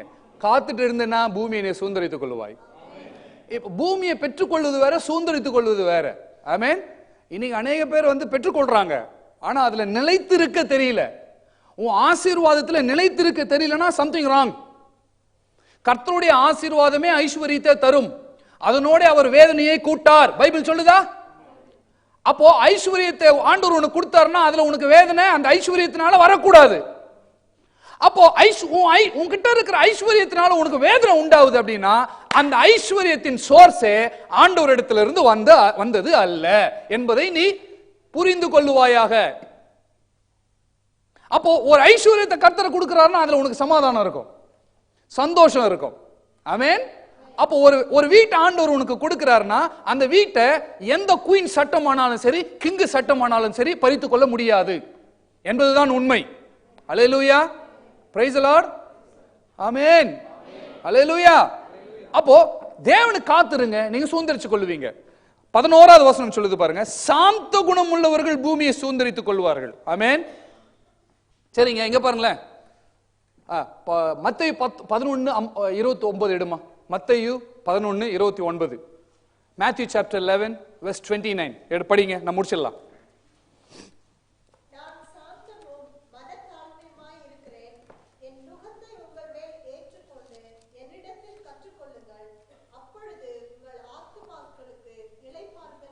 இங்க பாருங்க, கவனிங்க, பைபிள் சொல்லுது சாந்தம் உள்ளவர்கள், சாந்த குணம் உடையவர்கள், இல்ல சாந்தம் உள்ளவர்கள் இல்லையா? இப்போ அந்த வசனத்தை நான் மறுபடியும் உங்களுக்கு படிக்கிறேன். சாந்த குணம் உள்ளவர்கள் பூமியை சுதந்திரித்துக் கொள்வார்களா? இல்ல சாந்தம் உள்ளவர்கள், மீக்னஸ், அது ஒரு வேர்டு இங்கிலீஷ்ல, மீக்னஸ். ஆமென். மீக்னஸ் உங்களுக்குள்ள இருந்துச்சு அப்படின்னா நீங்க பூமியை சுதந்திரித்துக் கொள்ள முடியுமா? இப்போ மோசே ரொம்ப மீக் பர்சனா, ரொம்ப மகா சாந்தம் உள்ளவன் பைபிள் சொல்லுது. இந்த இடத்துல பைபிள் சொல்லுது, நீங்க சாந்தம குணம் உள்ளவர்களா இருந்தா, in other terms, if you have meekness, அப்படிதான் அர்த்தம். If you have meekness in you, meekness in you, Bible சொல்லுது மத்தேயு 11:29, நான் சாந்தமும் மனத்தாழ்மையுமா இருக்கிறேன். சாந்த குணம் இல்ல, நானே சாந்தம் யா அப்படின்றார். இன் அதர் டர்ம்ஸ், இயேசு கிறிஸ்து சாந்தம். இப்போ சாந்தம் இயேசு கிறிஸ்து உனக்குள்ள இருக்கிறதுனால சாந்தம் உனக்குள்ள இருக்கு. ஆமென். அப்ப நீ பூமியை சுதந்திரித்துக் கொள்ளுவாய். வரலையே? ஆமென், வரலையே? அல்லேலூயா. அப்ப சாந்தம் சொல்லுங்க பக்கத்துல, சாந்தம் எனக்குள்ள இருக்கிறதுனால நான் பூமியை சுதந்திரித்துக் கொள்ளுவேன். அப்ப ஆண்டவர் சொல்றாரு, நான் உன் கூட இருப்பேன் ஐயா, கடைசி வரைக்கும் இருப்பேன், பூமியின் முடிவு பரியந்தம் சகல நாட்களும் உன் கூட இருப்பேன். ஏன் பாஸ்டர் இந்த சத்தியத்தை மறுபடியும் சொல்றீங்க? ப்ராப்ளம் என்னன்னா, இப்ப கேட்டுட்டு ஆமென் அப்படின்ட்டு அங்க போன உடனே பயம் வருது. இயேசு என்கிட்ட இருக்கிறாரா? என் குடும்பத்தில் இருக்கிறாரா? ஆண்டவரே என்னை விட்டு பிரிந்து போகாது இருப்பீராக. எத்தனை பேர் ஜெபம் பண்றீங்க அந்த மாதிரி? ஆண்டவரே உங்களுடைய பிரசன்னம் என்னை விட்டு நீங்கிடுச்சப்பா, ஐயோ ஐ எம் சாரி. எத்தனை பேர் ஜெபம் பண்ணி இருக்கிற அந்த மாதிரி? ஏன்னா திருப்பி அதே குட்டையில போய் உள்றோம் பாருங்க. நம்ம ஆண்டவர் உன்னை பார்த்து சொல்றாரு, உன்னுடைய தகுதியின் நிமித்தம் அவர் உன்கிட்ட வரல. உன்னுடைய தகுதியின் நிமித்தம், பாபேல் நிமித்தம் நீ போய் அவரை ரீச் பண்ண முடியல. அதான் ப்ராப்ளம். இப்போ ஓல்டு டெஸ்டமெண்ட்ல லா இருக்குல்ல, எல்லாம் கவனிங்க, நல்லா கவனிங்க. ஓல்டு டெஸ்டமெண்ட் நியாயப்பிரமாணம் லா இருக்குல்ல, லால ஏதாவது பிரச்சனையா? எஸ்ஸா நோவா? ஒன்னு எஸ்ன்னு சொல்லுங்க, இல்ல நோன்னு சொல்லுங்க, இல்லைன்னா எனக்கு தெரியல பாஸ்டர்ன்னு சொல்லுங்க. லால நியாயப்பிரமாணத்துல ஏதாவது பிரச்சனையா? ஏன் பிரச்சனை? யார் மேல? நம்ம மேலதான். இப்போ ப்ராப்ளம் என்னன்னா, நல்ல கவனிங்க, மிஸ்டர் பெர்ஃபெக்ட் அவரு லா, எல்லாம் சொல்லுங்க மிஸ்டர் பெர்ஃபெக்ட். மிஸ்டர் பெர்ஃபெக்ட் வந்து நம்மள மேரேஜ் பண்ணிக்கிட்டாரு ஒரு காலத்துல. எல்லாம் சொல்லுங்க மிஸ்டர் பெர்ஃபெக்ட் என்ன மேரேஜ் பண்ணிக்கிட்டாரு லா. ஓகேவா? பிரச்சனை என்னன்னா, அவர் கரெக்ட் தான், பிரச்சனை நான் தப்பு. அவர் பெர்ஃபெக்ட், நான் இம்பெர்ஃபெக்ட். அதனாலதான் எங்க ரெண்டு பேருக்குள்ள சிங்க் ஆகல. வரலையே, ஆமேனே வரலையே. அவர் எல்லாம் சொல்லுங்க லா, யூ ஆர் பெர்ஃபெக்ட். பிரச்சனையே என்கிட்ட தான் சொல்லுங்க, என்கிட்ட தான் பிரச்சனை. அப்போ இம்பெர்ஃபெக்ட் வந்து பெர்ஃபெக்ட்டா மேரேஜ் பண்ணதுனால தான் பிரச்சனை. அல்லேலூயா, அல்லேலூயா. அப்போ நம்ம என்ன பண்ணிட்டோம்? இம்பெர்ஃபெக்ட் வந்து was removed from mister perfect. இப்போ நம்ம என்ன பண்ணிட்டோம்? இம்பெர்ஃபெக்ட்டா இருந்தோம், அனாதியா இருந்தோம், கைவிடப்பட்டவளை போல, நொந்தவளை போல இருந்தோம். என்னை தேடி இயேசு வந்தார், எந்த வாழ்வை மாற்றி விட்டார். இப்ப நீ சொல்லணும், மகனானேன், நான் மகளானேன், அப்பா பிதாவே என்றழைக்கும் உரிமையை எனக்கு, பர்த் ரைட், உரிமையை எனக்கு தந்தார். ஆமென், அல்லேலூயா. அப்போ இப்போ மிஸ்டர் பெர்ஃபெக்ட் இப்ப என்ன பண்ணிட்டாரு, லா என்ற மிஸ்டர் பெர்ஃபெக்ட் நம்மள வேணான்னு ஒதுக்கிட்டதுனால, இல்ல நம்ம அவரு கூட செட் ஆக முடியாததுனால இயேசு கிறிஸ்துவே வந்துட்டாரு. அந்த மிஸ்டர் பெர்ஃபெக்ட்ட உண்டாக்குனவரே வந்துட்டாரு. அவர் சொன்னாரு, அதெல்லாம் என்கிட்ட தான் இருக்கு, நீ மிஸ்டர் பெர்ஃபெக்ட் வேணாம், இதோ நானே வந்துட்டேன் என்று சொல்லி உன்னை தேடி இயேசு வந்தார். அவர் உன்னிடத்துல முந்தி அன்பு கூர்ந்ததுனால நீ அவரை இப்பொழுது அன்பு கூர்ந்து கொண்டு இருக்கிறாய். அந்த தேவன் உன்னை பார்த்து சொல்ல, உன்னை விட்டு ஒரு நாளும் விலக மாட்டார். சொல்லுங்களா பக்கத்து சொல்ல, உன்னை விட்டு ஆண்டவர் விலகவே மாட்டாரியா? விலக மாட்டார், உன்னை விட்டு விலக மாட்டார். ஆமென். என்ன நேர்ந்தாலும் சரி, என்ன நடந்தாலும் சரி. ஆமென், அல்லேலூயா. எவ்வளோ, அதாவது எவ்வளோ ஒரு பெரிய பிரச்சனைக்குள்ள நீ இருந்தாலும் சரி, இல்ல தவறியே ஏதாவது தப்பு பண்ணிட்டீங்கன்னு வச்சுக்கோங்களேன், என்ன பாஸ்டர் உடனே கேள்வி, தப்பு பண்ணா அப்புறம் அப்படி அப்படின்னு என்கிட்ட ஒருத்தர் கேட்டார். அந்த மாதிரி என்கிட்ட ஒருத்தர் கேட்டார், அப்படின்னா ஆண்டவர் கிருபை கிருபை கிருபை அப்படின்னு சொன்னா அப்ப நீ என்ன சொல்ற, எப்படி வேணாலும் வாழ்ந்துக்கலாமா? நம்ம ஆளுங்களுக்கு இயேசு கிறிஸ்துனுடைய கிருபை என்னை பிரசங்கம் பண்ண ஆரம்பிச்ச உடனே அவங்க புத்தி எப்படி போவோம் அப்படின்னா, கிருபைனாவே it is a license to sin. License to sin. அப்பனா எப்படி வேணாலும் வாழ்ந்துக்கலாம்ல அப்படின்னு. No no no no no. கிருபையில் இருக்கிறவர்கள் எப்படி வேணாலும் வாழ்ந்து கொள்ளலாம்ன்ற எண்ணமே வராது உனக்கு. அதுதான் கிருபை. ஆமென், அல்லேலூயா. எப்படி வேணாலும் வாழலாம் அப்படின்ற எண்ணமே உனக்கு வராது கிருபையா இருந்தா. கிருபையா இருக்கிறவங்க ரோமன் 6 பாவம் செய்யலாமா? கூடாதே, பைபிள் சொல்லுது பார். கூடாதே. அப்ப நீ கிருபையில இருந்த அப்படின்னா பாபேல நம்ப மாட்ட. நீ என்ன பண்ணுவ, ஸ்டைலா ஒரு மெமரி ஃபோம் வாங்கி அழகா தலையை வடிச்சு அப்படியே படுக்கையில காலை ஆட்டின்னு, இந்த விஜய் பையன் எங்க இருக்கிறான், தூங்கினே இருக்கிறப்ப இந்த ஒரு பாம்பு இருக்கும் தெரியுங்களா, பின்னாடி வால் ஆட்டினே இருக்கமே, அந்த மாதிரி தூங்கினே இருப்பான். அப்படி அந்த மாதிரி நல்லா கால் ஆட்டினே தூங்குங்க. ஆமென். நல்லா நீ போய் என்ன பண்ற, பாபேல கட்டாத. பக்கத்துல சொல்லு, பாபேல கட்டாதே.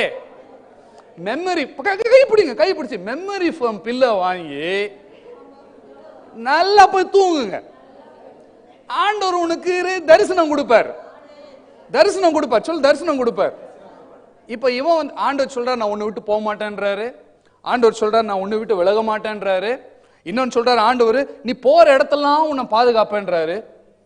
நீ எங்க போனாலும் ஆண்டவர் கூட வர்றாரு. நான் இதை வேற மாதிரி சொல்றேன், நான் 2-3 முறை சொன்னேன். எப்படி எப்படி எல்லாம் அண்டர்ஸ்டாண்ட் பண்ணிக்கிறீங்களோ பண்ணிக்கங்க. நீ எங்க போனாலும் சரி ஆண்டவர் உன் கூட இருக்கிறார். நீ எங்க போனாலும் ஆண்டவர் உன் கூட இருக்கிறார். நீ எங்க போனாலும் ஆண்டவர் உன் கூட இருக்கிறார். ஆமென். பக்கத்துல பார்த்து சொல்லு, அதாவது கொஞ்சம் நல்லா இழுத்து எவ்வளோ ஜவ்வு மாதிரி இழுக்க முடியுமோ சொல்லுங்க. நானு எங்க எங்க போனாலும் என் கூட இருக்கிறார் ஆண்டவர். அல்லேலூயா. This is your Bethel blessing. This is your Abrahamic blessing. Amen. அடுத்து பாருங்க, இந்த தேசத்திற்கு நான் உன்னை திரும்பி வர பண்ணுவேன். கவனிங்க, இந்த தேசத்துக்கு நான் உன்னை திரும்பி வர பண்ணுவேன். ஆமென். இப்போ என்ன பிரச்சனை, பாஸ்டர் நான் இங்க தான் இருக்கிறேன், எதுக்கு நான் திரும்பி இங்கே வரணும்? கேள்வி வருது பாருங்க. இந்த ஆசீர்வாதத்தை நான் எனக்கு எப்படி சுதந்திரித்துக் கொள்றது? இவன் என்ன பண்ணிட்டான், கானான் தேசத்தை விட்டு போயிட்டான். ஆமென். சொல்லுங்க, கானானை விட்டுட்டு போயிட்டான். கானான்ல தான் blessing. சொல்லுங்களேன், கானான்ல தான் blessing. கானானை விட்டுட்டு போயிட்டான். ஒரு பொண்ணை லவ் பண்றான்.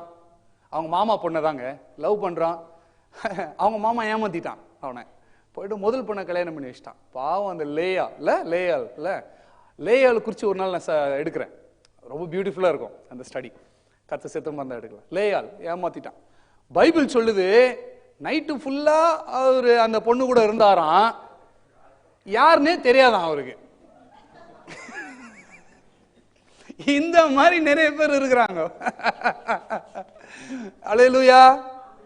என்னங்க, என்ன ஏன் அப்படி சிரிக்கிறீங்களா? ஒரு மாதிரி நல்லா சிரிங்களா? நான் கொஞ்சமா சிரிக்கிறீங்க. ஆமென். பைபிள் சொல்லுது, நைட்டெல்லாம் அவர் அந்த பொண்ணு கூட இருந்தாராம். அவர் காலையில தான் அவருக்கு தெரிஞ்சிச்சான் அவருக்கு. அந்த மாதிரி ஸ்பிரிச்சுவல் பிளைண்ட்னஸ் இன்னைக்கு நிறைய பேருக்கு இருக்கு. சரி போட்டோம், ஓகே. ஆண்டவர் அவனை அந்த மாமா ஏமாத்திட்டான். இப்போ 2வது பொண்ணுக்காக என்ன பண்ண, 7 நாள் வேலை செய்யடான்றார். அந்த 7 நாள்ன்றதுலயும் ஒரு ரெவலேஷன் இருக்கு. சரி போட்டோம், 7 நாள் வேலை செய்ய அப்படின்றார். முடிஞ்சு அவனை எல்லாத்தையும் பண்ண ரொம்ப மெஸ் அப் லைஃப். நிறைய பிளெஸிங்ஸ் எல்லாம் வந்துடுச்சு. மாமாவே பொறாம கொண்டுட்டான் அவன் மேல. அவன் சரி இப்ப ஆண்டவர் சொல்றாரு அவனை, டேய் இந்த இடத்தை விட்டுட்டு போ. 31வது அதிகாரம் நினைக்கிறேன். இந்த இடத்தை விட்டுட்டு நீ போ. இந்த இடத்தை விட்டு நீ தூணுக்கு அபிஷேகம் செய்து எனக்கு ஒரு பொருத்தனை பண்ணின பெத்தேலிலே உனக்கு தரிசனமான தேவன் நானே. நீ எழுந்து வா, இந்த தேசத்தை விட்டு புறப்படு, உன் தேசத்திற்கு திரும்பி போ.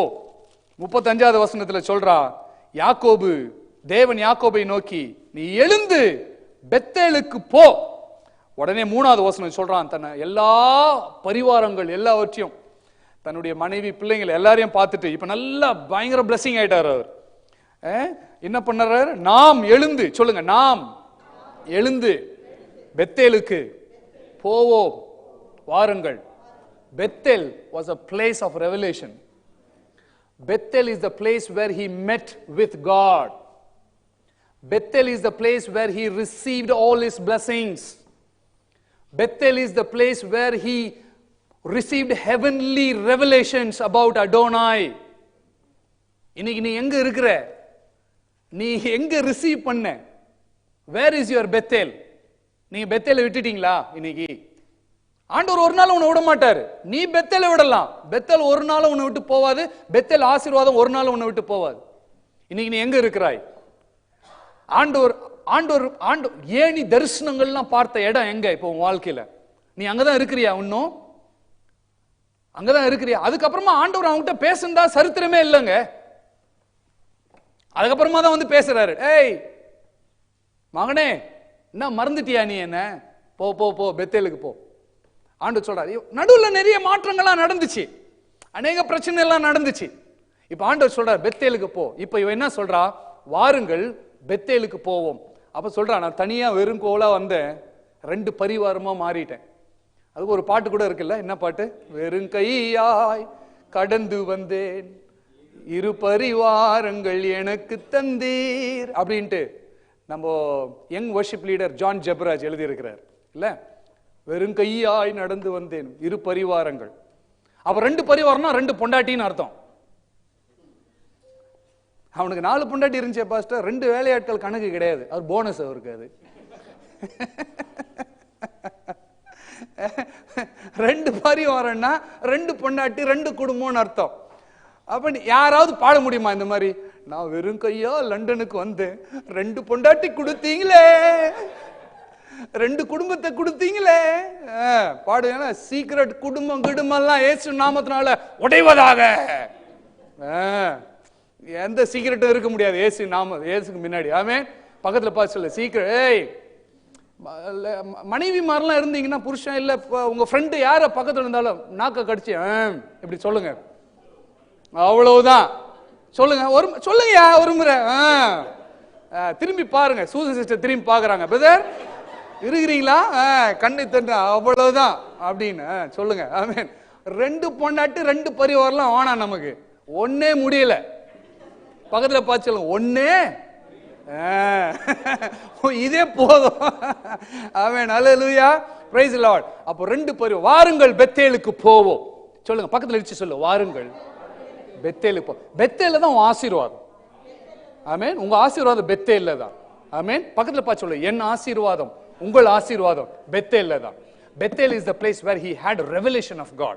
Bethel is the place where he had the God remembered about his Abrahamic blessing. அதெல்லாம் அங்கதான் இருக்கு. ஆமென். இடிச்சு சொல்லு, வாருங்கள் பெத்தேலுக்கு போவோம். கர்த்தர் உங்களை ஆசீர்வதிப்பார். கண்களை மூடி. ஆண்டவரே, எங்களை நேசிக்கிற நல்ல தகப்பனே, ஆண்டவரே, ஒரு சின்ன லேமெண்டா கொடுத்தா கூட கர்த்தருடைய வார்த்தைகளை எங்க பிள்ளைங்க மத்தியில் நான் பேசி இருக்கிறேன். நீங்க சொன்ன வார்த்தையை தியானித்த வசனங்களை நான் கொடுத்திருக்கிறேன். எங்க பிள்ளைகளுக்கு மிகுந்த ஆசீர்வாதத்தை கொண்டு வந்திருக்கும் என்று நான் விசுவசிக்கிறேன்ப்பா. வாருங்கள் பெத்தேலுக்கு போவோம் என்று யாக்கோபு சொன்னது போல, இன்றைக்கு அந்த யாக்கோபு அந்த பெத்தேல்ல என்னென்ன ஆசீர்வாதங்களை பெற்றுக்கொண்டானோ, என்னென்ன ஆசீர்வாதங்களை அவன் சுதந்திரித்துக் கொண்டானோ, ரிட்ரீவ் பண்ணி திருப்பியும் ரெஸ்டோர் பண்ணி என் தேவாதி தேவன் நீர் கொடுக்கும்படியாய் என் தேவாதி தேவன் இந்த நேரத்தில் அப்பேற்பட்ட பெத்தேலினுடைய ஆசீர்வாதத்தின் நிறைவில் எவ்வளவு நீர் நடத்தும்படியாய் நான் ஜெபித்து ஆசீர்வதிக்கிறேன் இயேசுவின் நாமத்தினால பிதாவே, ஆமென்.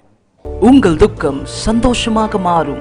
உண்மை தெய்வம் இயேசு கிறிஸ்துவை பற்றி அறிகிற அறிவில் நீங்கள் வேரூன்றி வளரவும், பரிசுத்த வேதாகமத்தின் ஆழமான சத்தியங்களையும் ரகசியங்களையும் நீங்கள் அறிந்து கொள்ளவும் உங்கள் யாவரையும் அன்புடன் அழைக்கின்றோம். ஏலிம் தமிழ் சபை, லண்டன். ஆராதனை நேரம் ஒவ்வொரு வாரமும் ஞாயிறு காலை 10:30 மணி முதல் 1 மணி வரை. இடம் Salisbury primary school, 495 high street, man park, London. ஆவியில் நிறைந்த ஆராதனை, வல்லமையான போதனைகள். ஜெபத்தை கேட்டேன், நீ எழுந்திரு, நிமிர்ந்து நில் என்று கர்த்தர் சொல்லுகிறார். ஹalleluya. Increase in your honor. God is going to lift your name. Reverend Daniel Stanley. தொடர்புக்கு 07429552443, 07400700987. Email admin@k. Website www.elimtamil.org.uk.